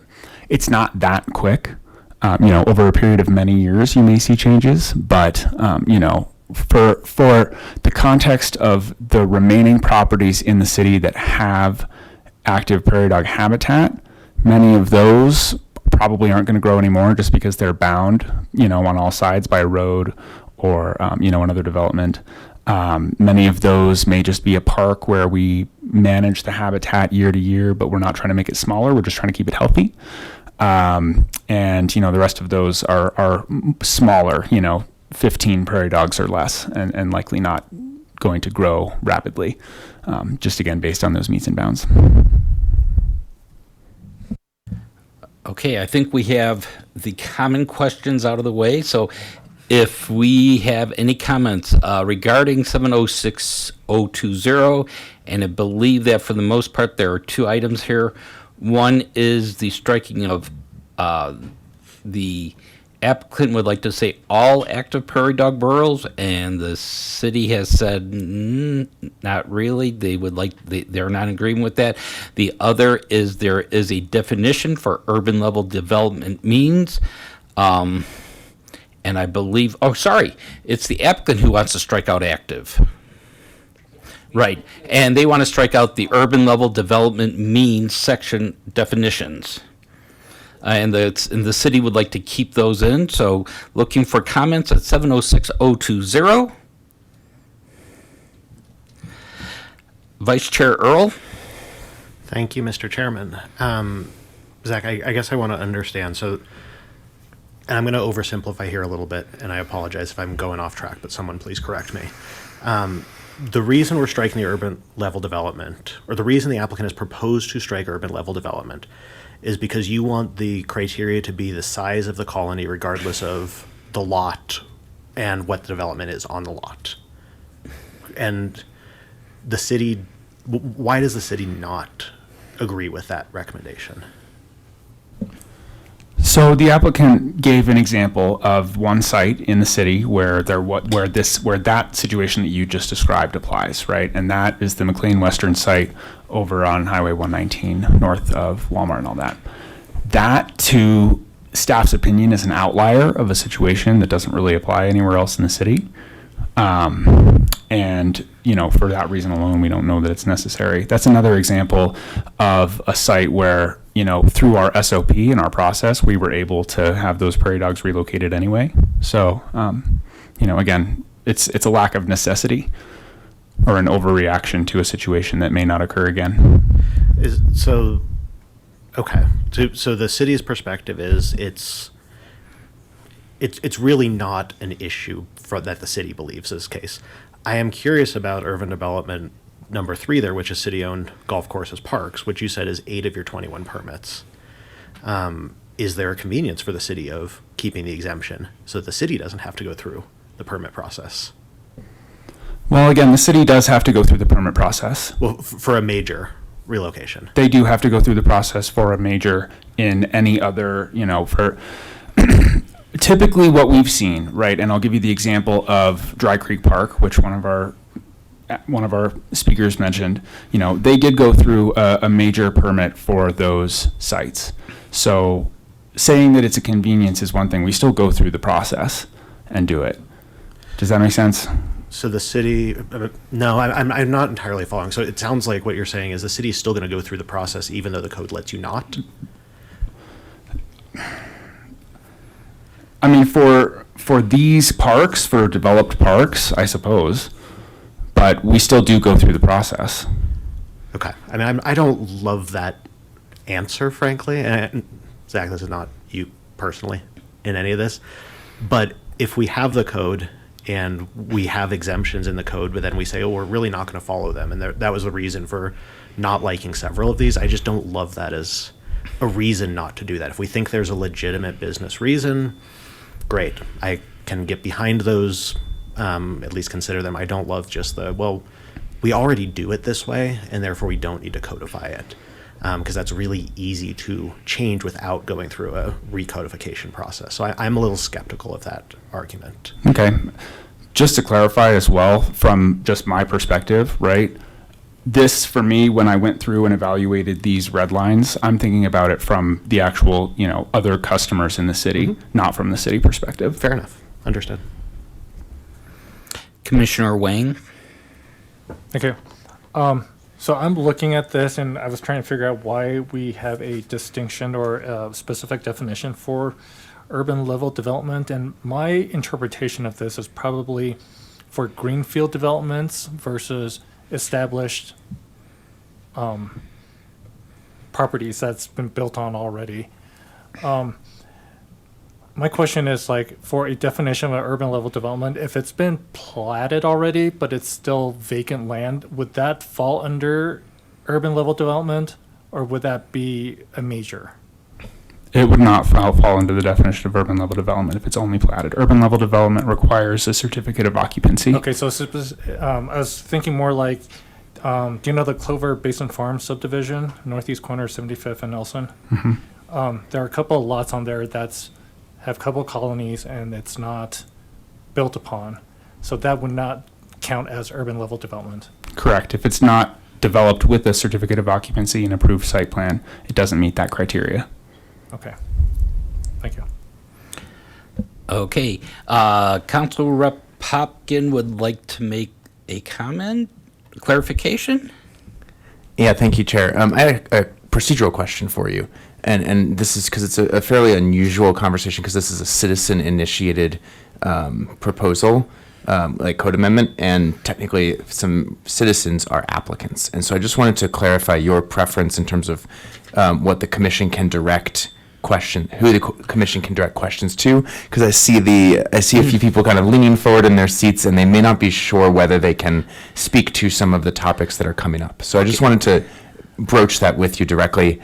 I'll follow your lead on how you want to handle that, but I want that to be just clear across the board. Thank you. For the purpose of this hearing, what I would say is that Jamie and Susan are the two speakers for the applicant, and we will limit the commission has freedom to ask questions of them, and the questions will be just to you two. The other people, hope you understand, we don't want to get into a lot of back and forth with a lot of different people, so we want to have a manageable. You two seem to have been appointed like the speakers for the group, so we will keep it to the two of you. Okay, very good. Commissioner Jordan. All right, so we're talking about the section 020. Just throw some opinion out there. I don't have any issue with striking active because it seems arbitrary to me. But the problem I have on the urban development side is, again, this seems like it could be used in a couple bad ways in two directions. The first one being it could be used as a way for an existing property owner that's not planning to do any development, that just hates prairie dogs or whatever and wants to do something inhumane. But conversely, I feel like it is, I don't know, the dog I have in the fight is, envision Longmont. We're trying to encourage infill.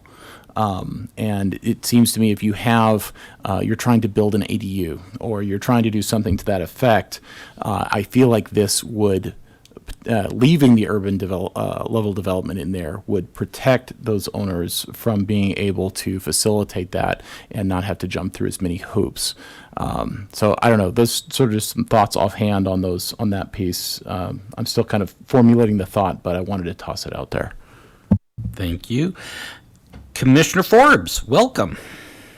Thank you. Zach, I had a question for you.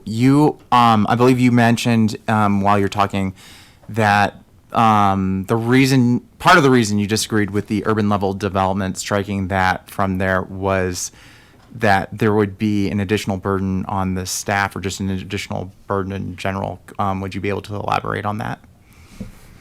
Yeah, there's just a chance that would add more major permits to the workload, which, again, involves going out, doing larger surveys, spending more time in the field, and it's just more time that I spend on this particular task. Does that make sense? That makes sense. Based on the way this is written, would you have any estimates on like how much more time you'd have to spend in the field, or how much staff time it would take additionally in the field? I don't have a time estimate. I would just say that, it would require, potentially more time spent. Okay, thank you. Okay, thank you. I'm going to add my 2 cents. I'm okay with striking the all active prairie dog. I think there's a bigger conversation there where it says the smallest possible area of a polygon has been indicated. You can get very creative in drawing a polygon. That's where I really have my biggest issue. And I understand that I guess one person's definition of active could be different than another. I do think that I would not want to see, if there's a prairie dog burrow that is 300 feet away from everything else, that you're going to increase the polygon because of this one off. So I think there's a fight or something to go over. I don't think it's the term all active prairie dogs.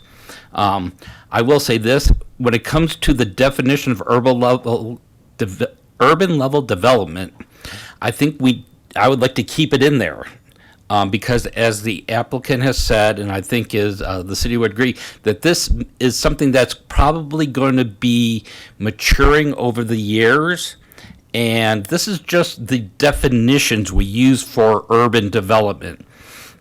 I would rather take where it's actually applied, that definition, and look at, is that proper to use at that point, rather than taking out of the definition portion of this. I'd like to keep the definition portion in there. And then when we get to urban development, maybe we look and say, okay, it means this 1, 2, and 3. And I could even see the case, we don't agree with 1, but we agree with 2 and 3. So I would like to, depending on where it falls in the code. So I would like to keep the definition in there, so we have the definition moving forward. And I could see maybe at some point in the future the definition changes, but I would like to have the definition change. Where it's used is where I would like to take a look to see if it makes sense. That's my thoughts on what is redlined in 706020. Commissioner Boone.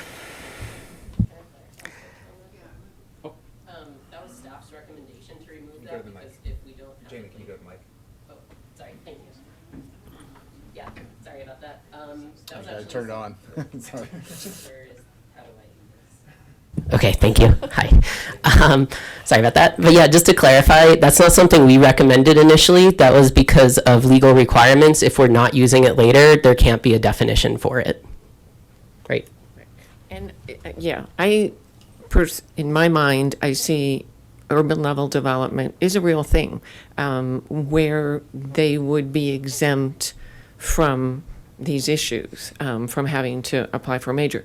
It's the 1.5 acres that's the critical component. So if you, for example, the city, part of this process that the city uses is they actively control their prairie dogs. They don't let them get over 1.5 acres, and there's a reason for that. And so I feel like having this language in there, the urban level development should still be in there, but it's qualified at the 1.5 acres that actually encourages people like McLean to not let their prairie dogs take over 15 acres and then come back later, because that's actually what happened. And so I kind of see it as an incentive to manage the prairie dogs that you have. If you don't want prairie dogs on there, don't sit back on your heels and let them expand and then come back later and go, well, we have existing urban level development, so we get a pass, if that makes sense. That's kind of how I see it. I kind of understand that, but Okay. also with the understanding that it was noted that it takes time for prairie dogs to expand. And Sure. To be somewhere at like 2 acres, okay, from 1.5 to 2 acres, that can happen, but to go from 1.5 acres to 15 acres, that just didn't happen overnight. But you brought up a point, Jeremy, when it comes to the definitions, is it true we can't have a definition if it's not being used in the code?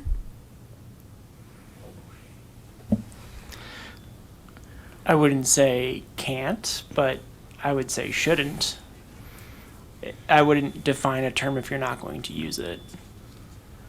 But wouldn't the language still be in the code? We're just Well, quantifying it with 1.5 acres? So, yeah, I guess we can come back to this when we get down to, I think, let's see what happens when we get down to 70605OB. See what happens, whether that gets striked or not, what the recommendation is. They want to put it in because they want that has an existing urban development. So that was not in the definitions beforehand, right? No, it's crossed out. We're asking to remove it. Zach, that was not originally in 706.020 then, a definition of urban development.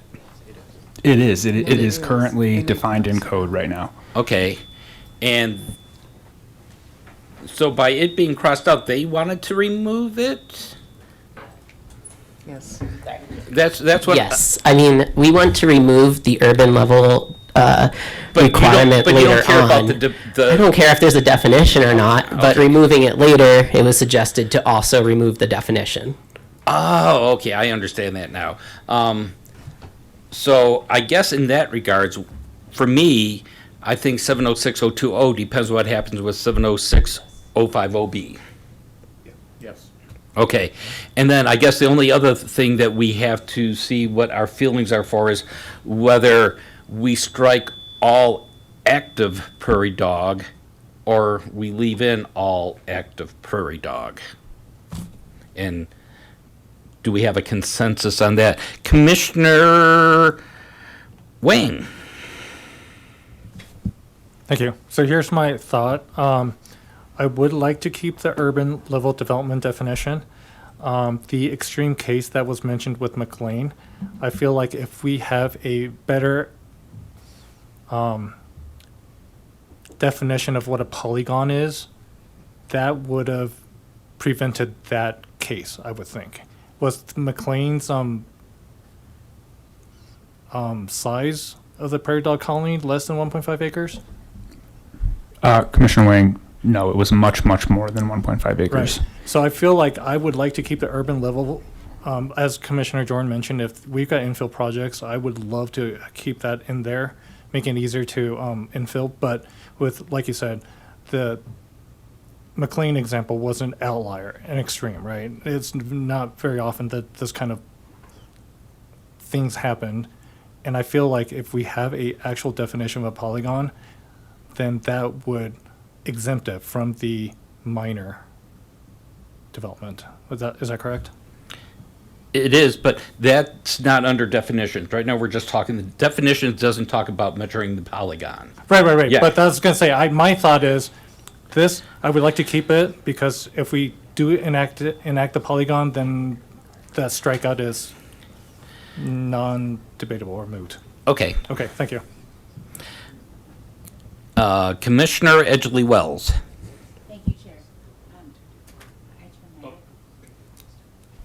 Thank you, Chair. Okay, so when we're talking about keeping active versus taking out active and how it relates to number 4 of section 7.06.050. So I feel like if you take out active, then you don't have a number 4. That's just because that also states active. So that's just my kind of train of thought of so what are we thinking on that one? Commissioner Boone.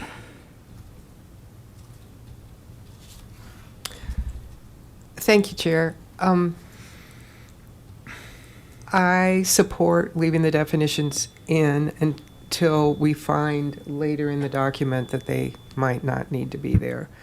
I don't think it hurts having the definitions. And I don't understand why we cannot just add a word about the polygon and call it a convex polygon to eliminate the whole star effect. And I'm fine with taking out the active word. May I interject with a suggestion? Because Yes. we did discuss language that used the word convex. I recommended that we not use that language in situations where that could also create inaccurate delineations. I have an example that I could share of a situation where really any kidney or banana shaped habitat area, and we do have one that I could pull up that does exist here in the city, using language like convex could actually create inaccurate delineations with the use of that language. Okay. Is there another word that would do what we're trying to do? And In the spirit of the applicant's request, I came up with shall encompass all boroughs present on the property. And then, with the implementation of the SOP that we have today and the act of going out and verifying the accuracy of delineations on site, my thought is that accomplished the spirit of the request without using language that puts us into trouble. Okay, good. Thank you. May I add something too? Sure. So Zach, this is new to you as well. But after that conversation, I agree. Just a convex hole doesn't really work. If there's a building in the middle, then it needs to have a cutout in the middle, right? There might be clearly non-habitat features of the area where, we do want to make it concave at that point. But it shouldn't be the smallest possible area in all cases. So with the help of a little AI here, we went through with all the kind of things that could come up. If there's a body of water, if there's steep grade, other features that prevent, prairie dogs from moving or burrowing, structures like roads or buildings. So on the bottom here, it's kind of in short, it is a convex hole, but with constrained exclusions, allowing localized concavity only where required to exclude non-habitat features or barriers. And where ambiguity exists, the delineation can be based on observable habitat continuity. So like that example of 300 feet away, we could break off there, vegetation, soil, etc. I think the problem with that is that's not in our red line document as of today, and I don't know if I feel comfortable tackling all of that in there, because there's going to be several of these also.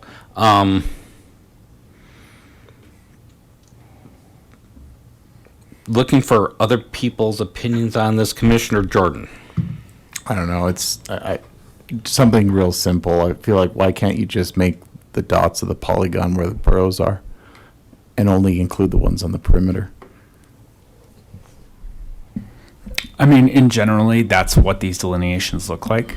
already. But by that token, if you just went with something very simple like that, where you wouldn't have a star shape, if you could say, hey, look, we're just going to do the outer boundary. Yeah, I mean, for the example that you see on the screen, you know, example number 4 in particular, like that's not something that would get approved through the current process of going and evaluating the delineation, right? Typically, what we see is something that's usually between 3 and 4. And, you know, again, it has to most accurately reflect the conditions on the site. So, I think maybe the, I don't know, Chair, I feel like maybe like the term smallest is also catching me up too.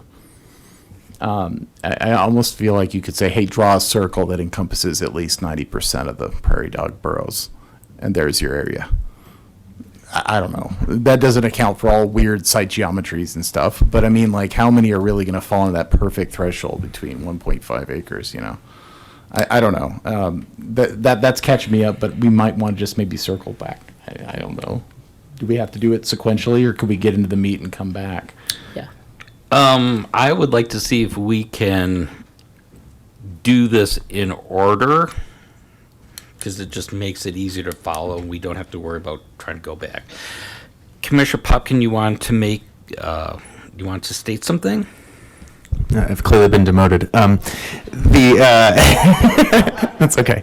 I wanted to maybe offer something for the commission to keep in mind, not in specific language here, but if there are certain points of this that are, and you know, I'll lean on Jeremy here if you think that this would be too complicated, but rather than wordsmithing some things, if there's certain intent that the commission believes is important to convey, and there's agreement among, or there's a majority of commissioners who feel that way, that's proposed to have staff work on language to address something rather than maybe finesse exact language here so that we don't have the lawyers wincing. As we have kind of this hesitation. If it's a particular sticking point on like what's the right shape, for instance, just to use this conversation as an example, but not exclusively so. Jeremy, would you have concerns from a process point with kind of spirit of language for staff to workshop between that is based on P&Z's recommendation? Yes. Okay. I do. And my concern is process and finality. Yeah. I mean, we can be in an endless loop of, you know, this started back in October of 2025. Edits were made. Edits are being suggested tonight. If we do wordsmithing, edits might be suggested again in the next meeting. Will PZ review the next version? Will City Council review the next version? There's no possible end in sight. So I think from a process standpoint, and certainly Grant can step in, you know, we have a application process for making changes to the code. Yeah. We presented that to the City Council. City Council suggested it come to PZ. I would stick as closely to the City Council directed version as possible, and let's consider that. And if there's additional changes after that, I mean, the code is a living, breathing document. We can certainly have another application come in, go through the process again with additional updates. But I'd stick as close as possible to what was initially presented, just from a process standpoint. Great. Thank you for clarifying that. Thank you. I'm kind of looking like I'd prefer to be more ambiguous than trying to tie this down, and I don't want to put in a lot of terms about, well, remove it if there's water, remove it if it's this or that. What I'm thinking of, what I would like to see is something like active prairie dog habitat means the possible area of polygon encompassing all active prairie dog burrows on a property. I'll admit, to say I'm not going to tell you how to measure the polygon is a little ambiguous, but it also leaves a leeway for the city to work with other parties to come up on what that polygon should look like. And because different cases are going to require different things, and this gives flexibility for the city to work with the applicant here and also the person in the future who is looking at doing this. It gives them a way to work and come up with how they want to measure it. Because I think when you look at something, you're going to look and say, well, okay, it should be this way. And okay, I can see where there can be a cutout. I don't think we're going to be able to come up with a rule to meet every circumstance. And is it okay if we just kind of leave it ambiguous so that in the future people can come to an agreement on what that means in that particular case? Certainly, it's possible. Ambiguity always causes me heartburn. Perhaps, if I may suggest, a sentence added to the current definition or some modification of the current definition of just saying the director shall determine whether or not the polygon is a sufficient representation of the prairie dog. And then the director or his designee, meaning Mr. Blazek, can determine whether or not it actually accurately represents the burrow. I like that. As I said, I don't think there's a way that right here we're going to come up with a way to define the perfect or the best way or even a multitude of ways to measure a polygon. And I would like to leave that so that in the future the minds can get together and determine what that is. And I like the way that you came about that. Commissioner Edgley Wells. Thank you, Chair. I just have a question, not to wordsmith anything. Is there an agreement between the applicant and the city what the definition of active is?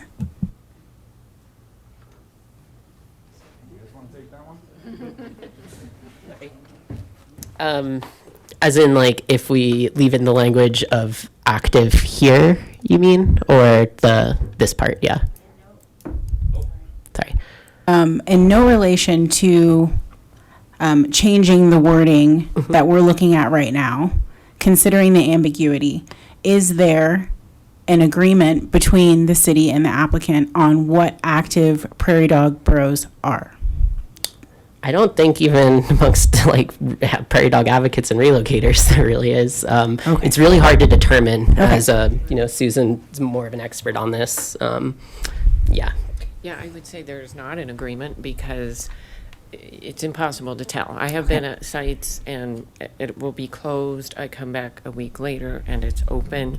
They use them for dive for cover sometimes, so there might be some debris in there. So again, I go back to, the colony is a living, breathing, moving organism, and it uses all the doors and windows at various times.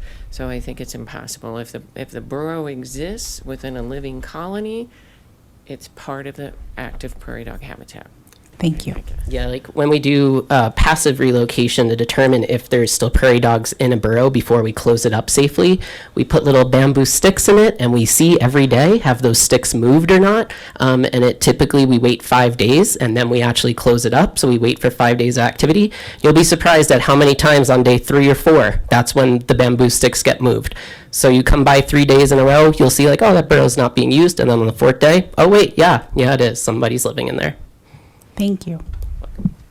Just from a staff perspective, I would share too that, keep in mind these things can change over time, but the applications that we receive for management, those do happen at one point in time, right? We get the application, I go out, I verify the delineation, and then they get their permit. So that is one moment in time.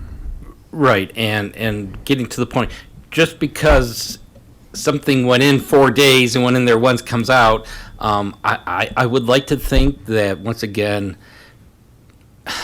if you look and you see a burrow 300 feet away from everything else, just because something went in there every 4th day, I just want to, I hate saying all burrows because I'd like to put some kind of, so that we're not going way out for, for something like that. That's my concern about saying all prairie dog burrows instead of all active. I think the term active, by leaving it in there, I think it gives a way for the parties to discuss what they believe active means, and they can therefore come to an agreement on what active means. I know it might be tough, but I think that might be better than saying all prairie dog burrows, because I think that also gives a problem. So, I don't know.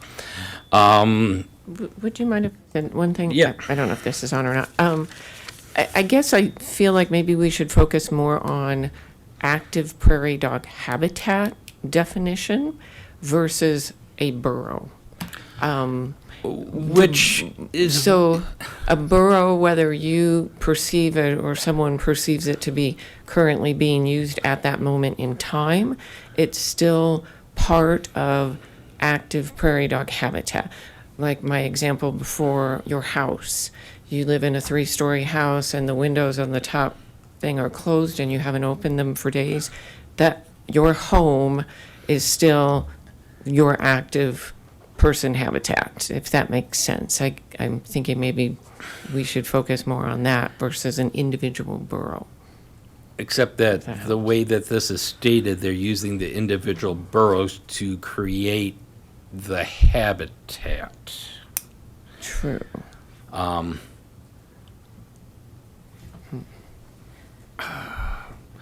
Commissioner Forbes. Thank you, Chair. My thought is that what I think we need, like, what if we send, like, we leave the urban level development as it is, and for now, until we, under the condition it's going to stay in there when we move into section 76.0.50, and then for active, we send that back to the applicant and city staff to work on a definition of what active is, especially since the fact that active is used throughout the document just to, it's part of prairie dog habitat.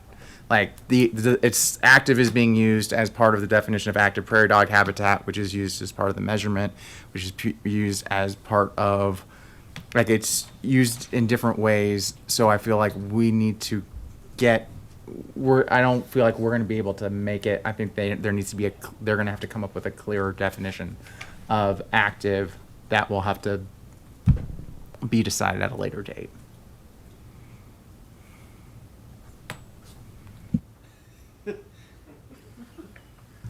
Oh, I love this one. So I think right now what we have is I think for now we want to leave in the urban level development means. We want to leave those definitions in there. We want the city to put in a sentence to basically indicate the polygon issue. And then the question is, what do we do with whether we have active or not in there? And whether or not we need some kind of clarification on what that means. And Zach, is there something we can put in to define what I mean, maybe we don't have the term active, but is there something we can replace it with? I mean, that, again, that's entirely up to you to make that recommendation and council to make the decision. Again, I struck this out because I don't think it's a necessary change to happen, and that's the feedback that I have to provide on this red line. Okay, thank you. Yes, Councilman Popkin. Thank you, Chair Poland. I said councilman. He was giving credit. Yes, Okay. yes. He was giving credit where credit was due. I just wanted to maybe remind the commission that there are moments, like, I know we all live in precise code language, and I also want to remind the commission that sometimes, unless the lawyers really freak out, there can be merit in allowing for some staff discretion. And we have that in other parts of our code as well, right? There are administrative modifications for other types of development where there's a certain level of flexibility that we allow for staff because of their expertise, their work, their experience to make certain judgment calls as well. And so while I don't necessarily want to like give free rein for open-ended discretion on everything, I think what I wanted to encourage the commission to think about is in what areas might a little discretion be actually productive versus very specific code language be more productive. So just a thought process to consider. Thank you. Commissioner, or Vice Chair Earl. Thank you, Mr. Chairman. By my count, in this red line document, active appears 10 times. I would much rather keep this as is right now, given that the way I'm reading this is there's distinction between a habitat that is actually, I really don't want to use the word active here, but that's where my brain is, and I apologize. It's 9:20 and it's not fully functioning. But a habitat that is basically occupied and in use as opposed to a habitat that was at one point in the past in use, which I think is the intent. And I then recognize we're using burrows to define the habitat, and we're using active in both of those cases, even though the definition of active might be a little bit different there. I would, at this point, given where we are and not adding in 3 paragraphs of what active means, I would suggest we leave this as is on the active prairie dog habitat definition, subject to that sentence that the planning director or designee has, sets the policy for how to measure the polygon. I would suggest we move on to 05 Oaks. We got 9 other times to measure active that we still have to get through. Okay, thank you. Commissioner Jordan. I'm going to just second what Commissioner Earl said. I think that when we have, by adding the sentence, it gives the staff the interpretability and leeway to keep things fair. And although I said earlier I'd like to get rid of the active, I think the addition of that sentence, I'm flipped. I think leave as is. Okay. I think I'm looking around. I'm seeing lots of nods. So that is a consensus. So I think we have what we have for 706-020. Let's move on. 706-050A, because I think this hopefully will be a little bit easier. We have 1, 2, 3, and 4. The city agrees with the 1, 2, and 3. Do we agree with 1, 2, and 3? Does anybody have any concerns about those first 3 items?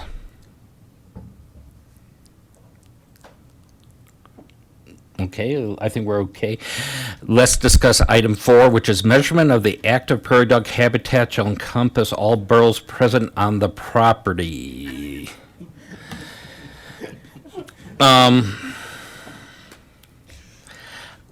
I think given that we are going to leave the active prairie dog above, I'm good with not having. Is it? Yeah. Yeah, it's redundant. Yes. Okay. So our thing would be to remove 4 because it's redundant. Yes. Okay. Now we can move to, and Jeremy, are we okay with the way that we're handling this? Is it following? I'd recommend, just for our benefit, just giving us a thumbs up or a thumbs down so we know kind of if there is a majority consensus among the commission. So removing item 4, measurement of active, removing it is good. Perfect. Okay. B, the item here is item 1, which has the condition or that has active prairie dog habitat less than 1.5 acres in size or that has existing urban level development. And the applicant wanted it in there and the city wanted it out? This is current language that the applicant has requested to remove. To remove. They want to remove it. Yes. Okay, so the question really comes down to the urban level development, whether we want to keep that in there or remove it like the applicant would like to see. Vice Chair Earl. So I'm not actually going to answer your question, Chair, and I apologize. I'm reading this as two different things in here. So there is the active prairie dog habitat less than 1.5 acres in size as kind of the first part that the applicant has proposed striking. And then the second part is the urban level development. I'm a little confused why the applicant is proposing that first part of active prairie dog habitat less than 1.5 acres in size. That was because I wrote this really badly. And we actually clarified in our revised version here, which happened after the red lines, that we do mean prairie dog habitat, not necessarily the parcel size, which is kind of how it reads currently. So the applicant's suggestion is basically, we start out with a person seeking to destroy prairie dogs on property less than 1.5 acres in size, or the active prairie dog habitat is less than 1.5 acres. Yes. You like that part, or you're good with that part, staying in there? Yes. I'd like it to just say prairie dogs on a property that has active prairie dog habitat less than 1.5 acres in size, and then just remove the urban level development side, and active prairie dog habitat is defined, elsewhere. Okay. It's really just removing the urban level part here for me. Commissioner Wing. Okay, so my understanding of striking out the existing urban level development is to close the loophole that they've seen, especially with that one outlier case, right? However, if we did, going back to the whole, that loophole could have been closed if you actually defined how big of a area that prairie dog colony was, right? So this is, I feel like this is like an overkill, trying to like kill everything, trying to catch that one extreme outlier. Yeah, it's a little different because if they have any urban level development at all, as the case of the HOA as well, because it was an outlot, even though there were 3 acres of prairie dogs, with 100 prairie dogs we were able to move, they still went under a minor permit, which, again, the intention of a minor permit is when somebody has 1 to 2 prairie dogs, not 100 of them. Just because it's an outlot on the edge of a neighborhood, they're still, trying to exterminate 100 animals. So I don't think the urban level development should really matter. It's just how many are there. So it's not really, like, even with the best polygon language, the current language is if they have even a bench built, if they're just an outlot, doesn't matter how big that polygon is, doesn't matter how small that polygon is. I see. Okay, thank you.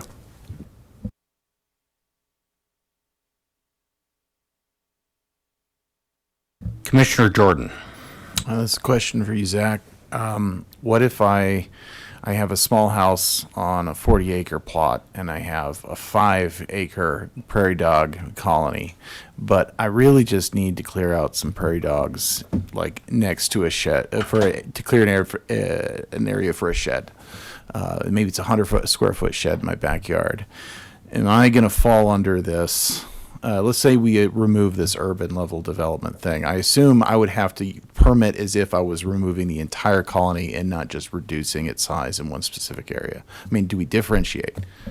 So, a couple of things. One, I don't believe this hypothetical exists in the city. That's fair. 2, what I would recommend in this situation is passive relocation, where the prairie dogs are, just moved using fencing and pivot fences and things like that out to the area that, the rest of them are, in their habitat, and then you can do the project that you want to do. There's other solutions, is my point. Well, I grant I got that, but what I'm trying to understand is what is required.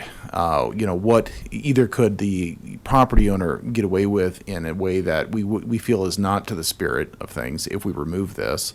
I assume that it would be very black and white if we remove the urban development piece. It would, hey, we're gonna be talking with Zach and looking at passive relocation options. But if we don't, I can say, well, look, I fall under this minor thing. I'm just gonna go with a minor thing and do it my way. Is that the idea? In the spirit of your question, that property, if the house has a CO, would be eligible for urban level development. Okay. And getting a minor permit for the work they want to do, even if that habitat area exceeds 1.5 acres. And we don't just like we don't differentiate between, let's just call it pest control versus development, we are also not differentiating between reduction in size of the colony versus elimination in the code today. We don't differentiate between those two. Correct. Okay, thank you. Zach, the way I read this is with the clause or that has existing urban level development shall be eligible for, by saying that it's eligible for, it doesn't mean that it's automatically approved, correct? It still goes through the review process, and we determine that their application presents the most correct information. Right, but what I'm trying to get at is, let's say in the case of McLean, they were eligible to have the minor, but it doesn't mean you have to grant the minor, correct? You can look at it as the city. Once again, this is getting to, does the city have latitude to approve or not approve in that case? The latitude that I use when I do these evaluations is, does it meet the standard? Is the delineation correct? If all of these standards described in 706050 for a minor permit are met, they are granted their minor permit.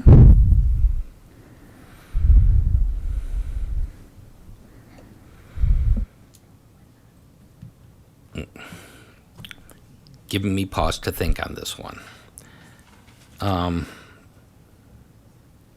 Because I can understand that on a site that does have development, that there should be a little more leeway. But then I can understand the argument that it shouldn't automatically be granted. Vice Chair Earl. Thank you, Mr. Chairman. I just want to follow on your, discomfort with this kind of binary here. Effectively, what I am interpreting where some of your discomfort's coming from is, those outlier cases where it is, a small portion developed, and yet because it has any development, it falls into the binary of developed. I almost wonder if there's a, there is a threshold where it's a certain percentage is developed or something like that. I do not know what that percentage is. I don't pretend that we can figure that out while we're sitting here, but I do wonder about that kind of a distinction as kind of a future follow-up to make that a little bit clearer. Because I understand the value of the urban level development exemption in theory. I also understand the risk of how it's written right now. And I don't know that we're going to solve that sitting here tonight. I can agree with that. I tend to say leave it in, and knowing that there's going to be a future discussion about it. I don't know, maybe people leave it in, or do people favor removing it with the ability to put it in later? Commissioner Jordan. Sorry, I'm taking up a lot of time on the mic tonight. I want to go back to that original question. We talked about the kind of the opener here, what the intent is. And this is about trying to incentivize interventions that would be less cruel or whatever, more relocations, less exterminations. I think leaving it in makes it a really weak code. If we're saying, hey, look, it's a small colony, we can use intervention A versus a big colony is intervention B, then to me, if the intent of the code is humanitarian, then it shouldn't matter about the development there. That's kind of my opinion there. I think that when we talk about incentives that might hurt people's desire to develop the land or pass on costs for this to either the property owner or the business, people who would frequent that business, I think I'm going to probably have more opinion on the fines and the structure and the incentive later on in here.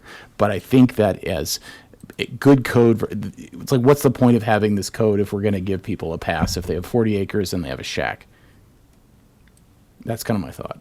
I would like to, I think it makes sense to remove the existing urban development clause as the applicant would like in this case.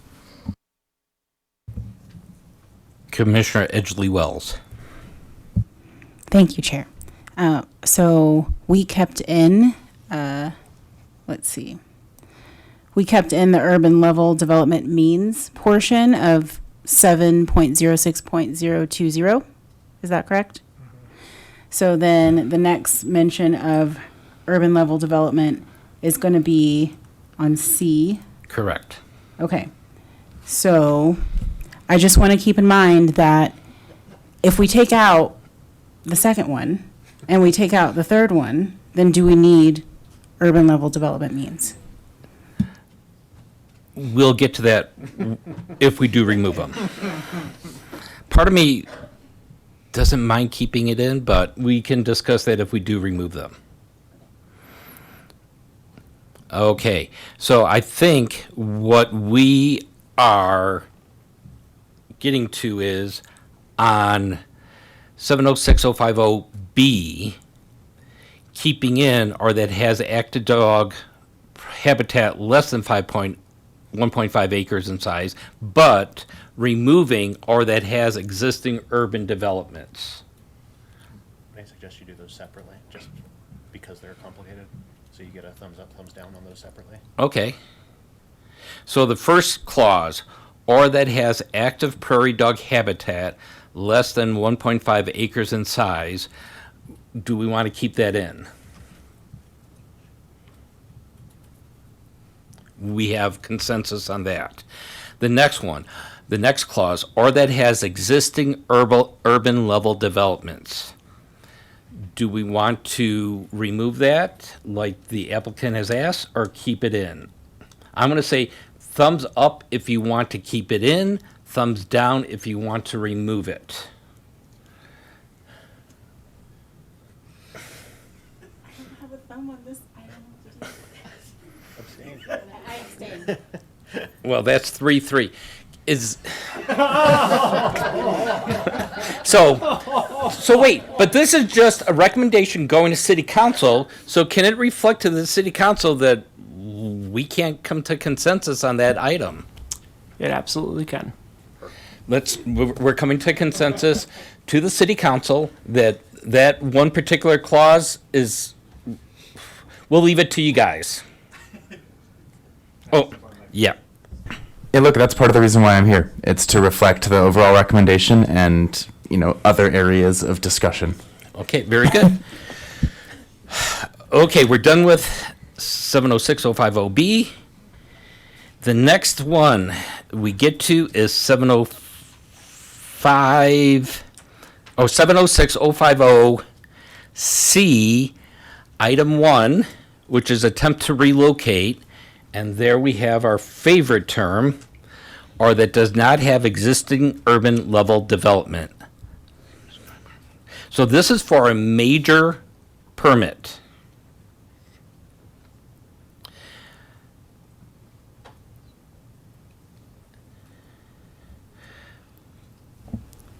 If I could jump in for a moment, Chair, I think if the commission can't come to consensus on B1, similarly, we would not come to consensus on C1 because they're it's linked. the convicts. Yes. So, not to move it along, but maybe you want to. Commissioner Earl would like to has a comment. Sorry, Jeremy. I want to make sure I'm reading this sentence right. So this is, if you're seeking to destroy prairie dogs, if the habitat is greater than 1.5 acres, we get that. We're all good with that. You have to follow this. Or if the site does not have an existing urban level development, which would imply that if the site is undeveloped, greenfield, the habitat is any size, you have to relocate first.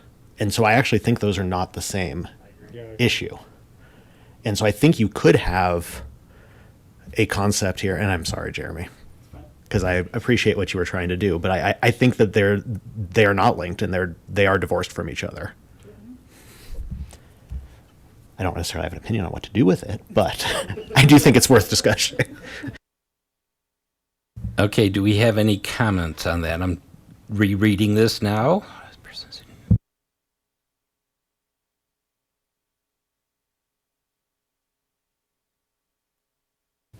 Yes, thank you, Mr. Chairman. So, Councilmember Popkin, the thought process here is this is an attempt to relocate under the major permit.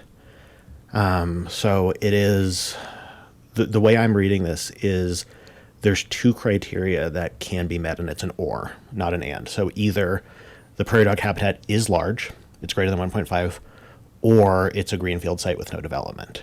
And so the or there means you could have a tiny prairie dog habitat on a greenfield site, and you still have to meet the intent to relocate, based on how it's defined, based on what's in the code right now.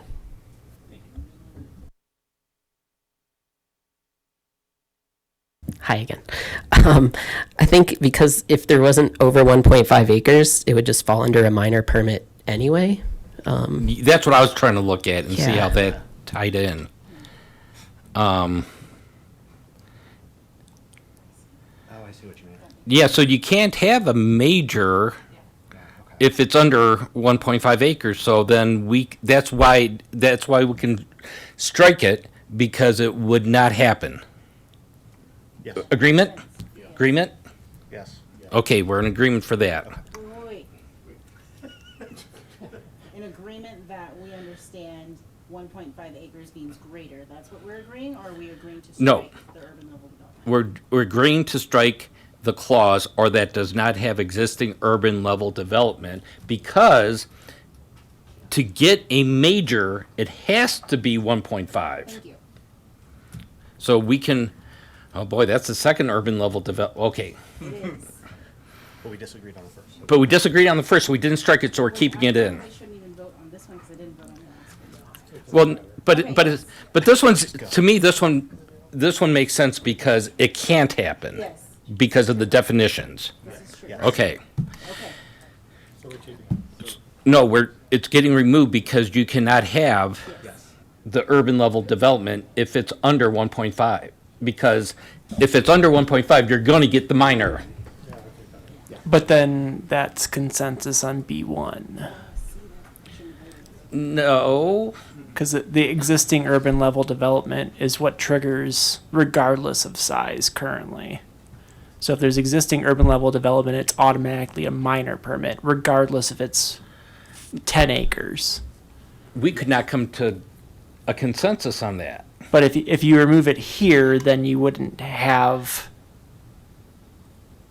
then anything 1.5 acres or greater would necessarily have to be a major, even if it had existing urban level development. Yes. Two sides of the same coin. Can you do a revote? On which one? This one, this C. Okay. We're still discussing C. I apologize. I opened this up. I apologize. Commissioner Forbes. No, that was like that's what we were discussing was essentially the question I was having. But so what we're saying right now is that we need the urban development in 050 to say, or that has existing urban level development there in C, in part B, for part C to say greater than 1.5 or urban level development, or even to remove it there. I just want to, okay. So it sounds like we were wrong. They are conditional on each other is what I'm understanding.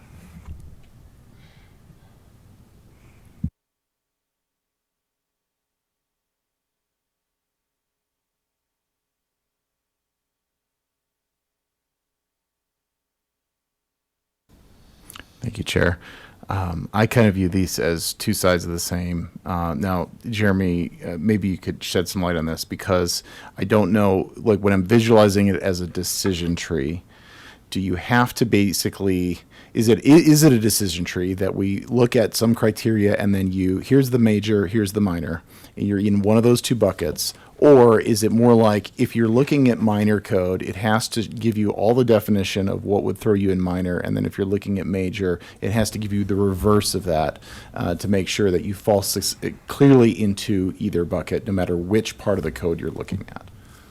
So in my mind, based on the code, and Zach can certainly correct me if I'm misinterpreting, but when an application comes in and you're determining if it's minor or major, staff is asked to make two answer two questions. So first, what is the size of the active burrow habitat?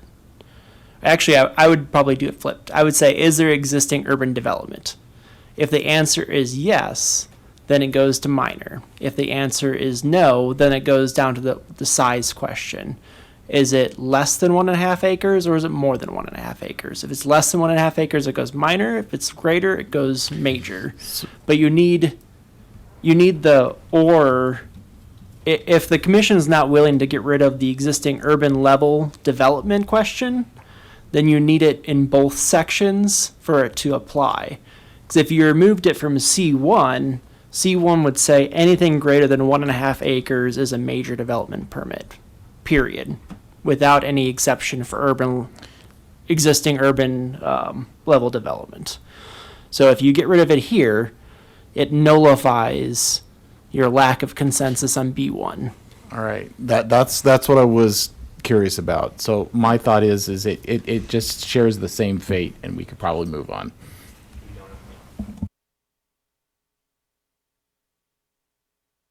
Okay, so I guess what we're going to do is let city council know on that one that one's up for you guys to hash out.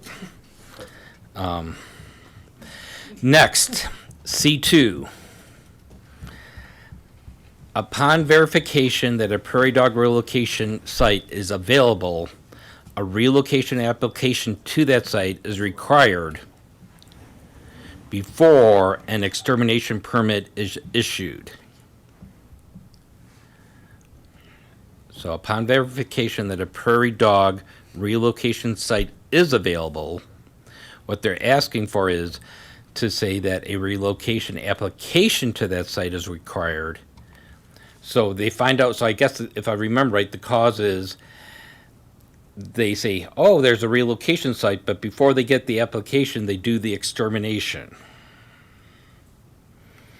And so the applicant is saying, if they get the relocation, they have to get the application done before the extermination permit is issued. To catch that loophole is what they're looking for. And Zach, why did the city believe that that wasn't necessary? I'll just share that we already do this as part of our standard procedure. Okay, so what you're saying is that before extermination, you make sure that whether or not if they applied to have them moved, that there is an application for it before you go ahead and say, oh, okay, but we're going to issue a thing that says it's okay to exterminate now. Correct, and that's outlined in the major permit process. Commissioner Forbes. Thank you, Chair.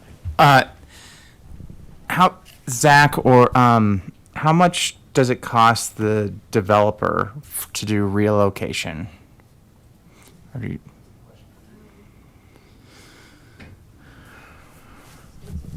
Nope, turn on.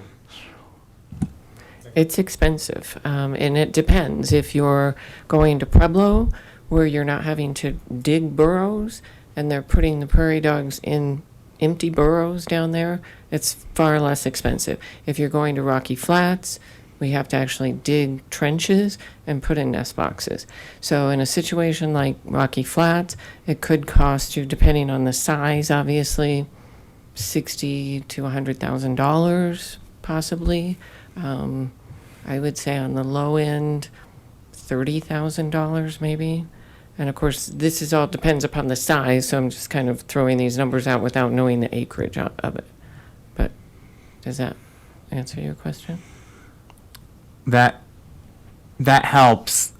So essentially what this clause would do, I mean, it's already part of the city process, but it codifies that it's saying they have to relocate, they can't exterminate. That's it. That's what the developer has to do. Correct. If there's a site available, they have to apply. If it's accepted, there's a possibility it won't be accepted, because part of this process too isn't just like we use the word application to Pueblo or to Rocky Flats because those are government entities.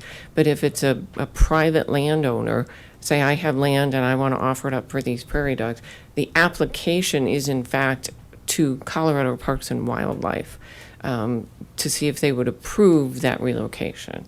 I don't know if I'm muddying the waters here again or if that clarifies things. I'll clarify as well. Again, Yeah. that, Okay. that documentation is required as part of the application. Right. Yeah. Okay. All right. Thank you. Thank you. Zach, so you said that the section that is in red right now is you're already doing. Is there any reason why the city's resistant to have it codified? I wouldn't say I'm particularly strong on this one. I think that if the council directs us to make the change, then I understand where it's coming from. But again, we already do this in process. Okay. So it should be kind of blue then, instead of red? Blue is for fees. Oh, okay. Thank you. Again, this is one I don't feel particularly strongly on either way, since we already do it. Yeah. I didn't feel it was necessary to make the change, and that's the full extent of why it's red. Okay, thank you. Thank you for the explanation. So do we have any feeling to go ahead and put that in because? Yes. Okay, we're saying to put in the clause upon, or not the clause, the sentence upon verification. Yes. Very good. Whew. Now it looks like we go down to item D, which is highlight, or the D is in red, but there's nothing redlined. That's just a consequence of adding new sections above. Formatting. Oh, the formatting? Yep. So we don't have to worry about D or E? Unless you really want to. No. Okay.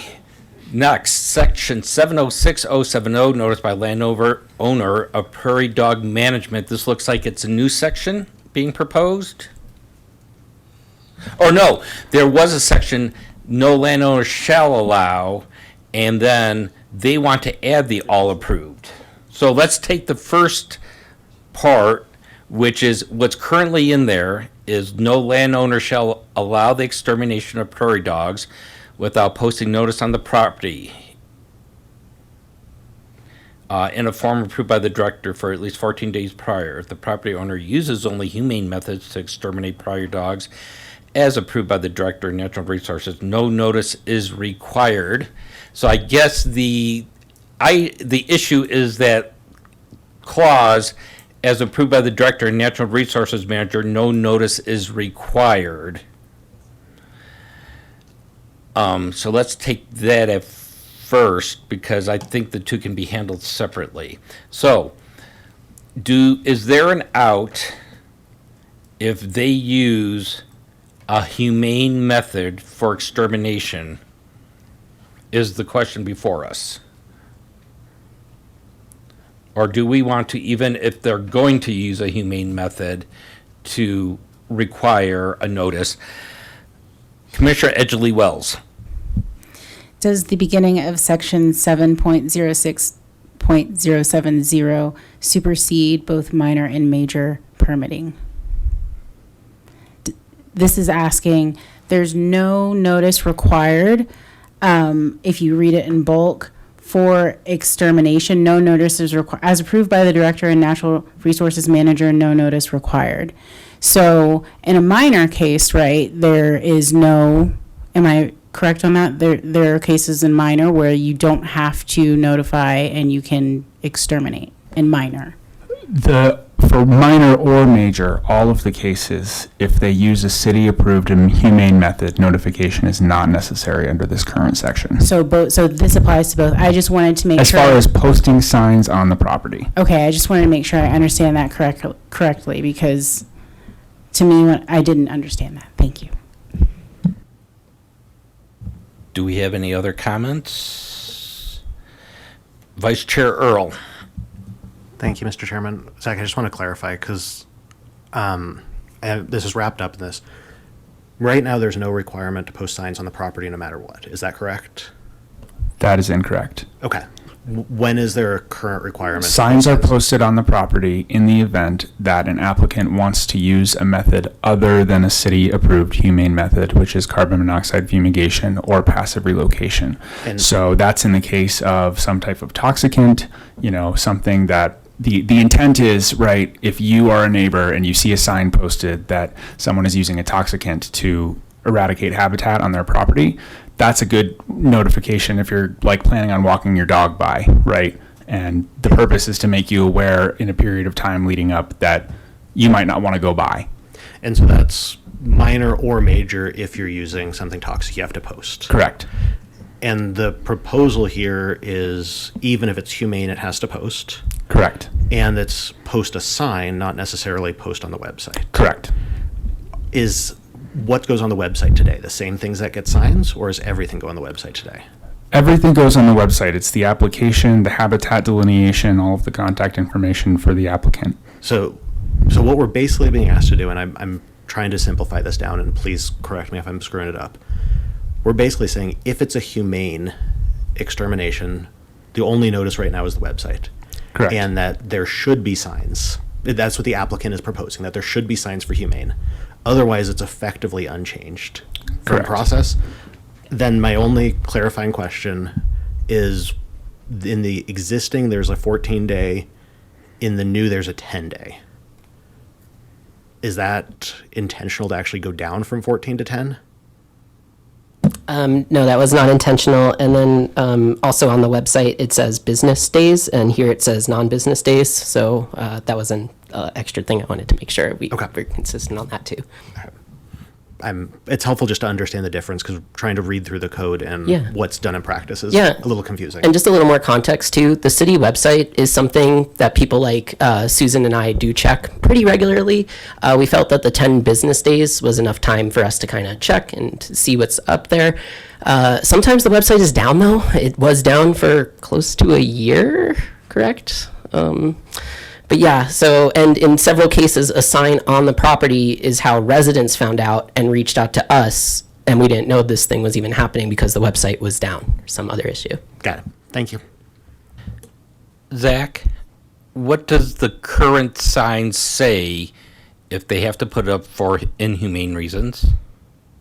So do we have, my question really is, can we use the same sign verbiage whether it's inhumane or humane? Does it basically say there's going to be an extermination going here, for more information go to the city? Is that basically what the signs are?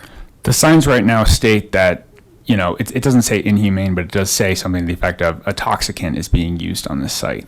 Okay. So we would have to come up with new signage in that event. And who pays for the signage? That is a great question. Right now, I have a bunch of those signs in a cupboard outside my office. Okay. And I've used 2 of them in the 3 years that I've managed this program. So my question would be, you had to use them only twice. My question is, how many times, a follow-up question, how many times would you have to use them if we move it to whether it's inhumane or not? So how many times would we be putting up signs extra because of this? Yeah, again, in 2025, I approved 21 permits, so 21 times per year. Okay. As an estimate. Okay, thank you.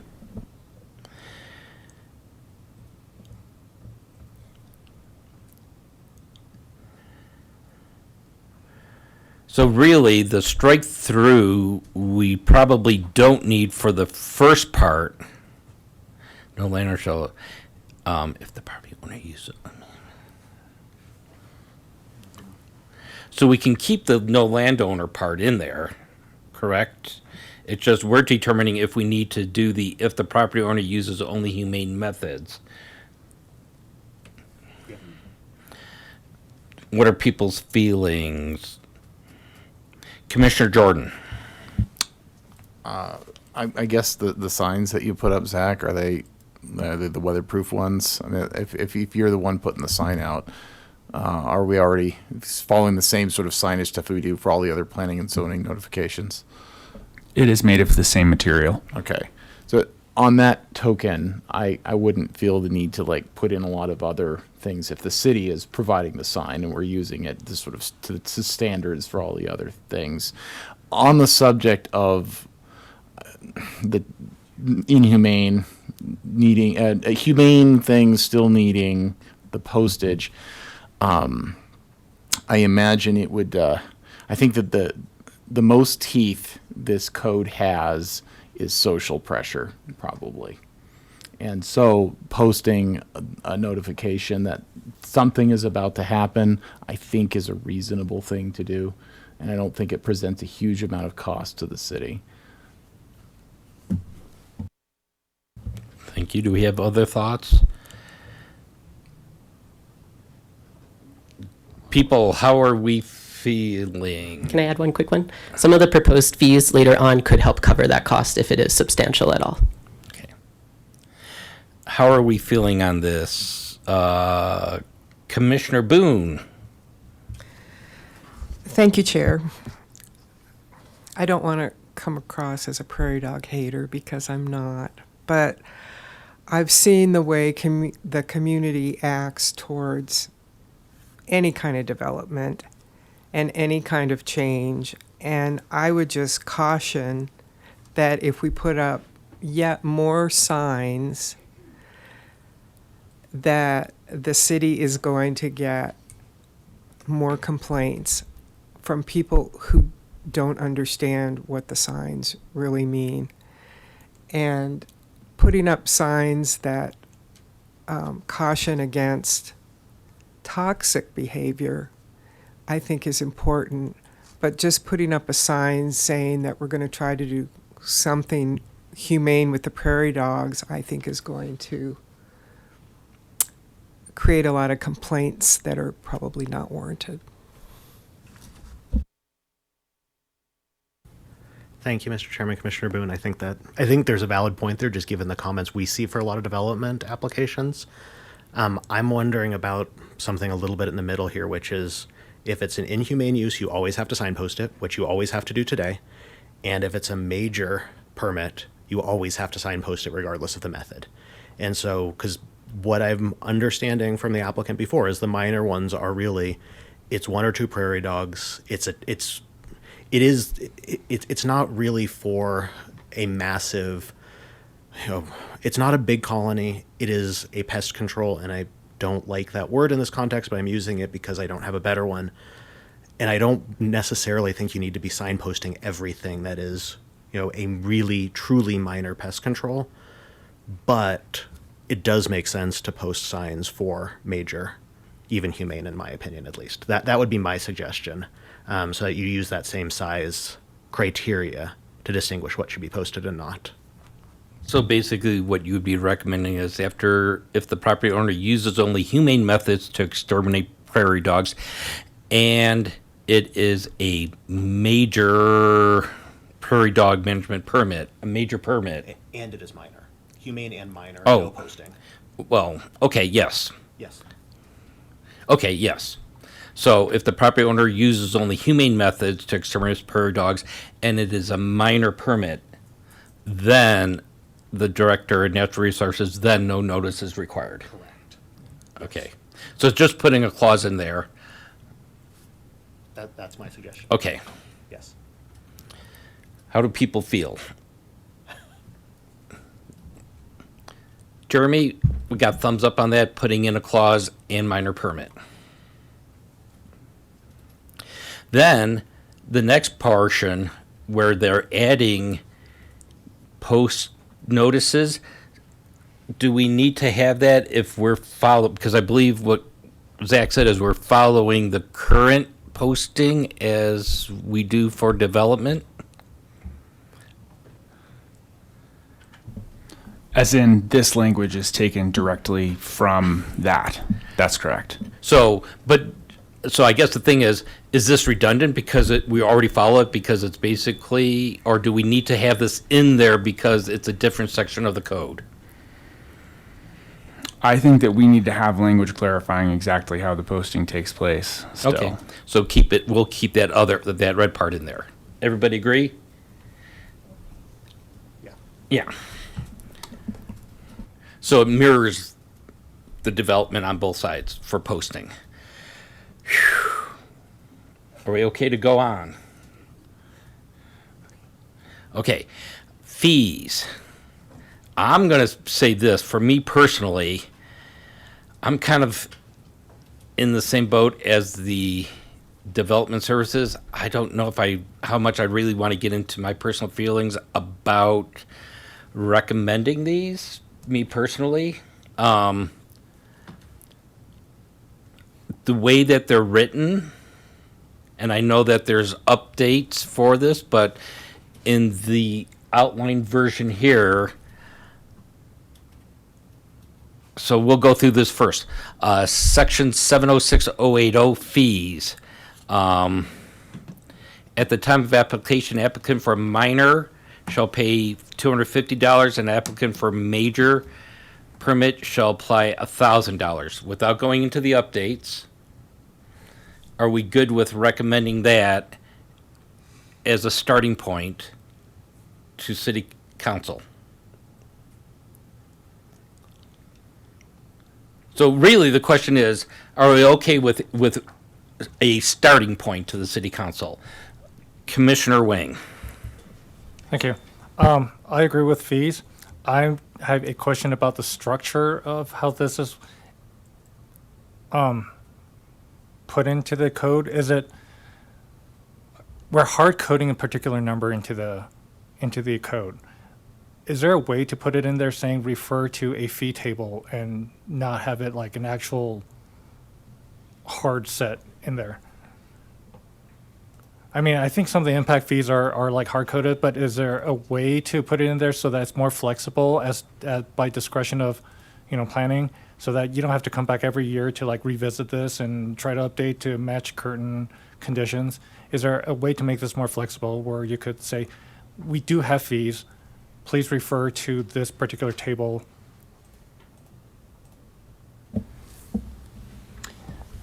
Good evening, Commissioner Wang. I'd say no. There's no good way of doing it. At certain times, we have fees set by resolution of City Council. Certain times are in the development handbook. Sometimes it's a development handbook adjusted for inflation tied to the consumer price index. We do it all sorts of different ways, and any one of them has pros and cons. If we set by resolution, there's a good chance we forget to update it if no one brings it to our attention, just because there's so many different resolutions each year. We don't have a set resolution fee schedule citywide each year that's adopted. So it'd be a matter of, do we want it set in the code and then subject to change later on for application fee? And it looks like the applicant does have an inflationary increase for the habitat restoration fee. So it could be that the application fee is set at a certain number, and then we just revisit when that seems like it's too low. That's consistent with how we handle parking enforcement. So parking enforcement fees are set in code as a certain amount, and we'd have to change the code to increase that. So that's not inconsistent with how we do it, but I don't have a great solution. Okay. I was just thinking it's kind of clunky to have it hard-coded in, and there's no flexibility. And because if you want to change it, then you have to go through this whole process again, right? Of coming through P&Z, then going through council, having referral, and having all this to say, hey, things have gone up way expensive, and we need to like reflect this. And we do have a built-in inflation, but if something does change drastically, can we change that? I'd say easier? Yes and no. If it's citizen driven, then if it's a citizen initiated code amendment to increase the application fee, then yes, it would go through the same process. But if staff found that the application fee was insufficient to cover the costs of implementing, staff could always bring it to the attention of either PZ or City Council directly to update it. So if we found that the minor application permit process now costs more than $250 in a year, or $1,000 for major, then staff could bring it to the attention of Planning and Zoning Commission for recommendation to City Council through Title 15 processes. Okay. But if the citizens wanted to amend it because 250 and 1,000 is too low, then yes, it would go through the same process as now. Okay, thank you. Thank you, Mr. Chairman. I'm going to attempt to make one comment only on this entire section on fees, and try to make this as all-encompassing as I can. I am broadly in favor of the structure that the applicant has laid out here. I know we're just focusing on A right now, but I'm just going to make the comment. I am broadly in favor of B as well, and the way it's structured there. Councilmember Popkin, this is mainly a comment for you, because I will vote here to include this as is. Since we have narrowed what a minor permit looks like in the discussion we've had tonight, and narrowed the cases in which it actually applies, I'm a little uncomfortable with $250 for a true legitimate minor permit, as something that's going from free to $250. If it's something that is, doesn't require a sign posting and all those other things we laid out, that seems like a pretty high burden for someone to put in. I don't know what that number should be, but I just want to kind of have that on your radar, that's a comment I would encourage the council to think about when you face this. So that's all from me, Mr. Chairman. Thank you. Okay, thank you. And I will add, because as I read this, there's an intent to offset administrative costs. And I'll agree, $250 may be too high as an offset. There's a cost, I don't know if 250 is. Yeah. Commissioner Boone. Thank you, Chair. I would agree with Vice Chair Earle's broad recommendation relative to the minor application. Development fees are high, and this is just yet another fee. And it's another reason why our housing costs keep going up and up and up. So adding yet another fee onto some of these smaller projects is just another fee that I can't support. But I think the bottom line is that I think this section of the proposal really is a council choice and not a commission choice. I don't think that's really in our purview, so thank you. Thank you, Chair. I'm going to echo some of the other things, but I just have some notes here. I don't really think the way the fees are structured here, I kind of disagree. I think it's a mess. And the reason why I think it's a mess is because what we've seen today, this code does not differentiate between development and non-development reasons why we might clear prairie dogs. And it doesn't differentiate between clearing them out entirely versus reducing them. And so as a result, it's a really flat fee schedule, and it doesn't align to the incentives of Envision Longmont. We want to encourage infill development, more density, and I think that's an area where I would want to see fees reduced or eliminated entirely. And instead, we rely on social pressures in the city working with people to find humane outcomes here. Whereas if someone just doesn't like them, but they're not planning to do anything, I see fees as a perfectly reasonable situation there. And so I would echo the comments that I don't really want to weigh in or go line by line. I'm going to abstain from this. I would just ask Matthew and all that to say, hey, look, I think you should probably look at aligning this towards the incentives and the intent behind the code in the first place, because I don't think it's a good alignment right now. Thanks, Chair. I would like to echo some of what Commissioner Jordan just said, and I also, so looking at the fee structure, just the structure, not even the numbers, I don't see how a developer would come in here and develop the right way according to this code, because whatever happens with their development, they're going to have to pay fees. And not only are they going to have to pay fees, they may have to pay a fee on top of whatever fee they're going to have to pay to do whatever they're going to do to have to develop the land.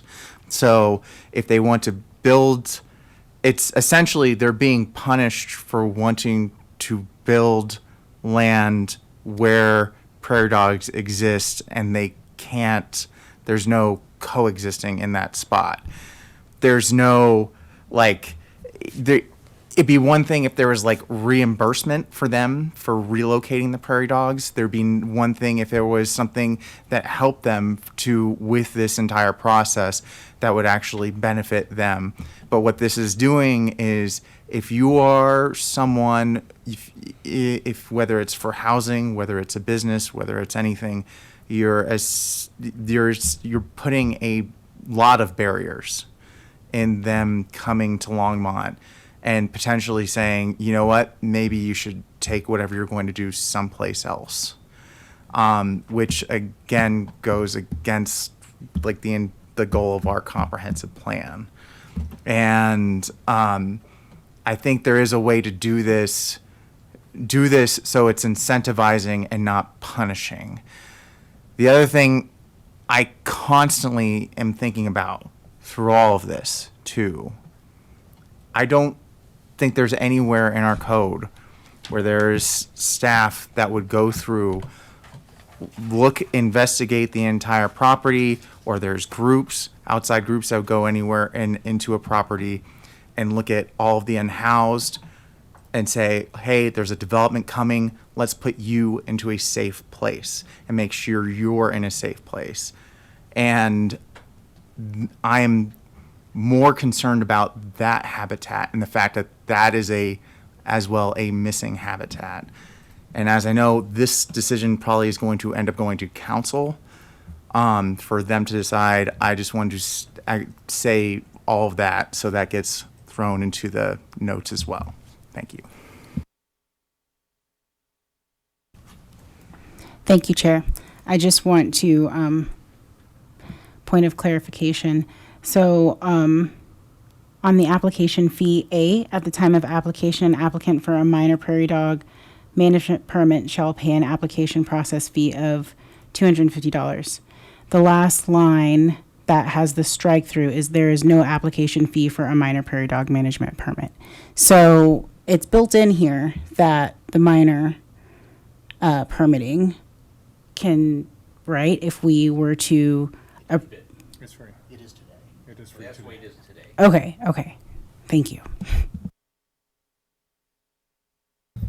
Zach,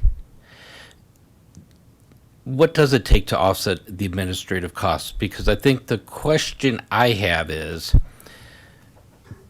do we do it on a case-by-case basis, or do we, and this is a question for, I guess, that if we want to recommend this to city council, do we want to recommend that the city has a fee so that a person requesting this knows what that fee is going into it, and that we have a stated amount to cover the costs? And there's an amount for minor, and there's a amount for a major. And I can see it doesn't really probably matter how big the major is or how big the minor is. A minor is a certain amount, a major is a certain amount. I don't mind the designation between the two. It seems to me that they are trying to ask for something written down so that it is known what that fee is going in. Chair Pullen, just to answer your question, I don't have the answer to that question off the top of my head.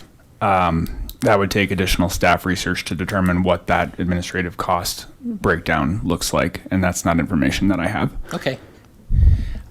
I'm okay with having a fee for minor. I'm okay for having a fee for major.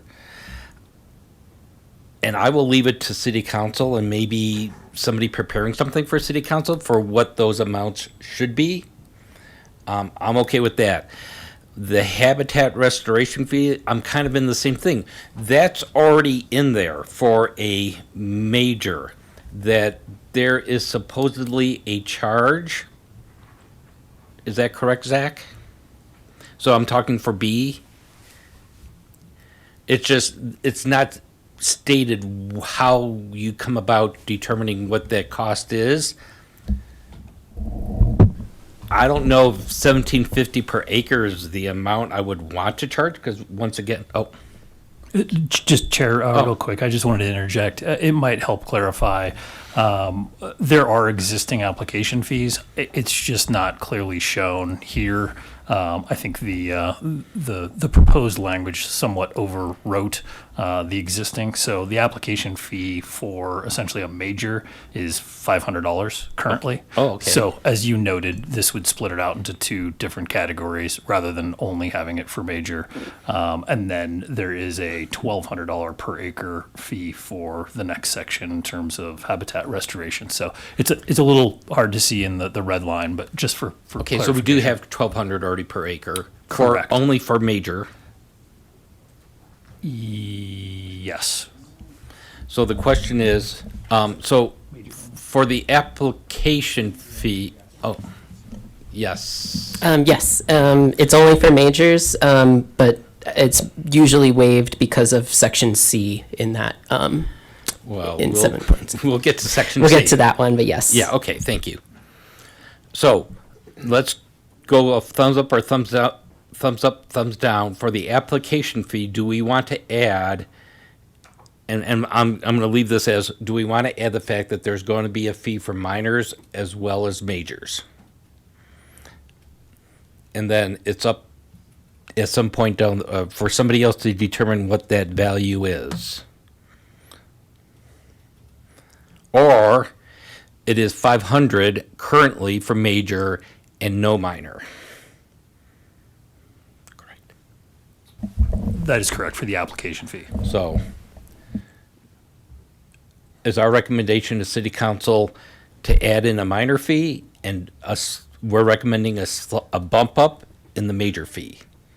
That's what we're being kind of asked to do here. Commissioner Edgley Wells. Thank you, Chair. If our goal is to still keep in mind land development as the goal, I just want to highlight that. Like, are we further putting fees and disincentivizing land development? Is how the context we're viewing this in, I hope, right?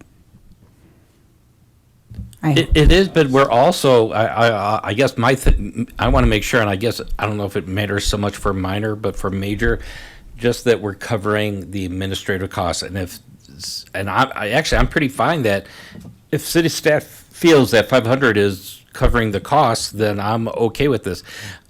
Especially with the application fee, I don't want this to be punitive, but I do want it to cover the costs, is where I'm going with A. Councilman Popkin. Thank you, Chair. Just in response, not in response to, but just slightly clarifying kind of what maybe the commission's purview is. Building off of Commissioner Edgley Wells, I'll just read directly from our municipal code here. The purpose of the Planning and Zoning Commission shall be to review and advise the City Council on all public and private activities involving the physical, social, and economic development of the city.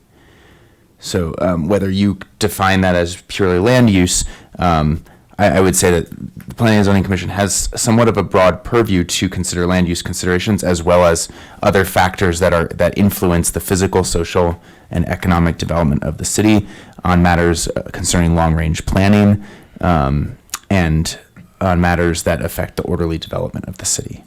So just wanted to clarify that for the Commission's edification. Thank you. And it's okay if we come to the point that we're like, you know what, we're okay with not doing an up or down on any of this. If we're kind of like, okay, we'll leave it up to city council to determine. I'm okay with that as a option. So for the application fee, so we have three things. Yes, we want to go to 250. We're going to recommend going to 250 for minor, 1,000 for major, indicating that we feel that they should be kind of bumped up. No, we feel that the current 500 for major, 0 for minor is okay, or we'll leave that for them, and we really don't have a horse in this race. Please make that sound good. So let's. Is this your hand signal? Yeah, for So thoughts, let's, what everybody's kind of, it looks like, okay, we got that? Are we, habitat restoration fee? Are we in the same mode here? We have one person who doesn't want it, and that they're okay with just 1,200 per acre for major and nothing for minor. People, does anybody have any feelings up or down, or are we neutral? We got one down, one neutral. I'm going to be neutral. I'm sorry. Vice Chair Earl. Sorry, I'm not up or down or neutral. I have nuance. I'm going to be neutral on what the fee should be, but I'm not neutral on closing some of the loopholes that allow it not to be charged. I would like those loopholes tightened. I don't know if $1,200 is the right amount. I don't know if $1,750 is the right amount, but I'd be thumbs up on removing loopholes broadly, on what the fee should be. So you would like to see, you don't care about the fees, but your A, B, and C is what you're saying? The loopholes? Broadly, yes. Okay.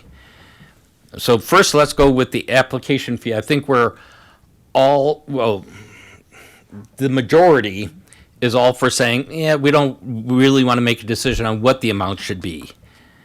Let's go to the second portion of B, which is the A, B, and C. If a city-approved humane method of extermination is used, the fee is reduced. If the applicant relocates the prairie dogs under a major permit and follows the relocation with fumigation, the fee is reduced. And C, they are asking that if there's a humane method of extermination, that the fee is reduced but not waived. Is that kind of correct? Okay. They're asking if the application relocates under a major permit, that once again, it can be reduced but not waived, and that they would like a 2.7% each year to match inflation. Yes, that's correct. And again, these numbers are my first draft. Even the increased numbers, though, are less than what Fort Collins charges. Well, yeah. We're trying to stick with what's in the red line document here. Yes. And so for the second part, would we like to recommend to City Council as a question A, B, and C? So first, Commissioner Jordan. On the subject of nuance, I am also in favor of closing loopholes. I think that if an applicant does the right thing, especially relocation, we should waive it. Like, why are we punishing them on top of the relocation? This just seems crazy to me. So that's why the side thumb. I think, again, I go back to the nuance of, well, what is it for in the first place? You know, are we encouraging development or are we punishing it? And is it even for development at all? So that's why I feel like it's just too much nuance here for me to give a, yeah.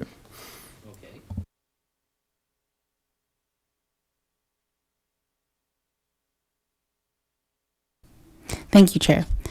Jeremy, so I'm referring back to a previous comment that was made on creating a chart for fees and increase of fees. Didn't we sort of essentially take out C, these fees will increase 2.7% each because we're not stating an exact number of increase, and more so making it like we didn't vote on taking it out, but it was discussed that if we're not going to put a concrete number on the increase, that there should not be a chart. So therefore, shouldn't the 2.7 not be in there? And should it say something more like subject to change upon review? We do kind of a combination of either throughout the code. So some are tied to consumer price index charts. I don't know if we have a flat percentage each year anywhere in the code, I will say. So normally we'd say either until revised by City Council by resolution, like the fee sets at this number until revised, or the fee is set by city council and then adjusted each year consistent with something, normally a consumer price index. I'm assuming there's no consumer price index for prairie dog extermination, restoration. So that one's a little tough. So I probably would just recommend having it set at a certain amount per acre and not have adjust for inflation until such time we feel it needs to be adjusted for inflation. So you would recommend not having C in this regards? I wouldn't like C. I Okay, don't like thank C. you. But that's my personal recommendation. It's not a legal issue. So in front of us, we're not going to make comments about what it should be charged. They have recommended that to encourage humane ways, that if they do a humane way of extermination, to give a discount. That's what A and B are about. So are we okay with saying A and B, yes, no, we don't care? You don't care because you don't want it in the first place. For B. I don't care. I'm mad because there's not enough nuance. Right, okay. I'm going to say this, if with having this fee, encouraging humane ways by reducing fees, I can get behind that. Once again, I'm not going to say what those fees should be, but okay, I can get behind because we're encouraging them to do it a humane way. What other people's feelings? And Commissioner Boone. Well, we have to keep in mind that the developers are paying huge amounts of money. Which they are, we haven't gotten to how they don't pay money yet. What we're talking about is, because they are paying a fee right now.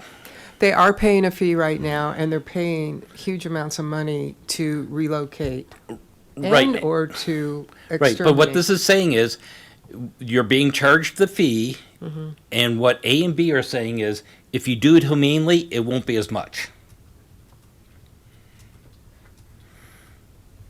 Now, I can get behind the fact that if you don't think there should be a fee, you can vote down on that, or you can be ambivalent about A and B if you don't believe that there should be a fee in the first place. Mhm.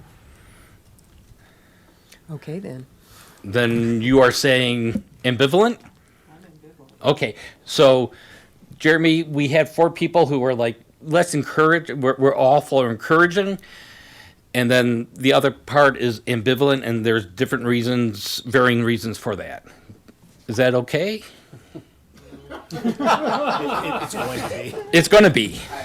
Yeah. Okay, thank you. Let's move then, and then we don't feel that we should have a C because that's really for somebody. I'm really ambivalent about that, but yeah. Okay. I think we're good with C. We don't like it because somebody else didn't like it, but it's not a big heartburn for us. C is, I think, the next thing because C is a Capital C. Big C. big C, the big C, because that can be viewed as a loophole. Yes. So people's thoughts on that?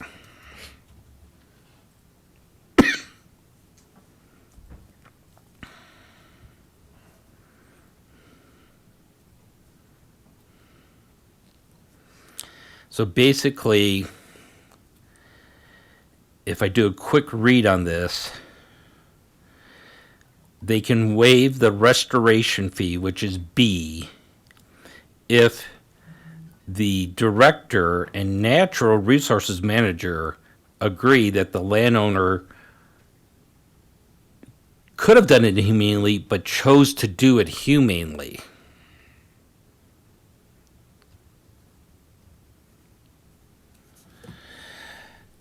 Vice Chair Earl. Thank you, Mr. Chairman.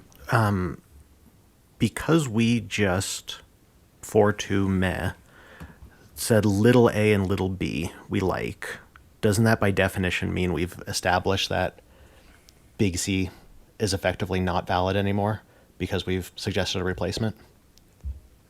So I don't know that we need to take a unique vote on it. actually, I think, and correct me if I'm wrong, C, capital C, gives them the right to remove the capital B. Zach? I would agree.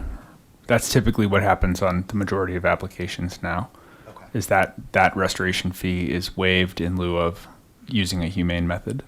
And I think what was recommended and what we're kind of loosely in agreement with is we don't want to see the ability to strike it all, but we're all for giving a discount. So it's kind of like a median in that regards.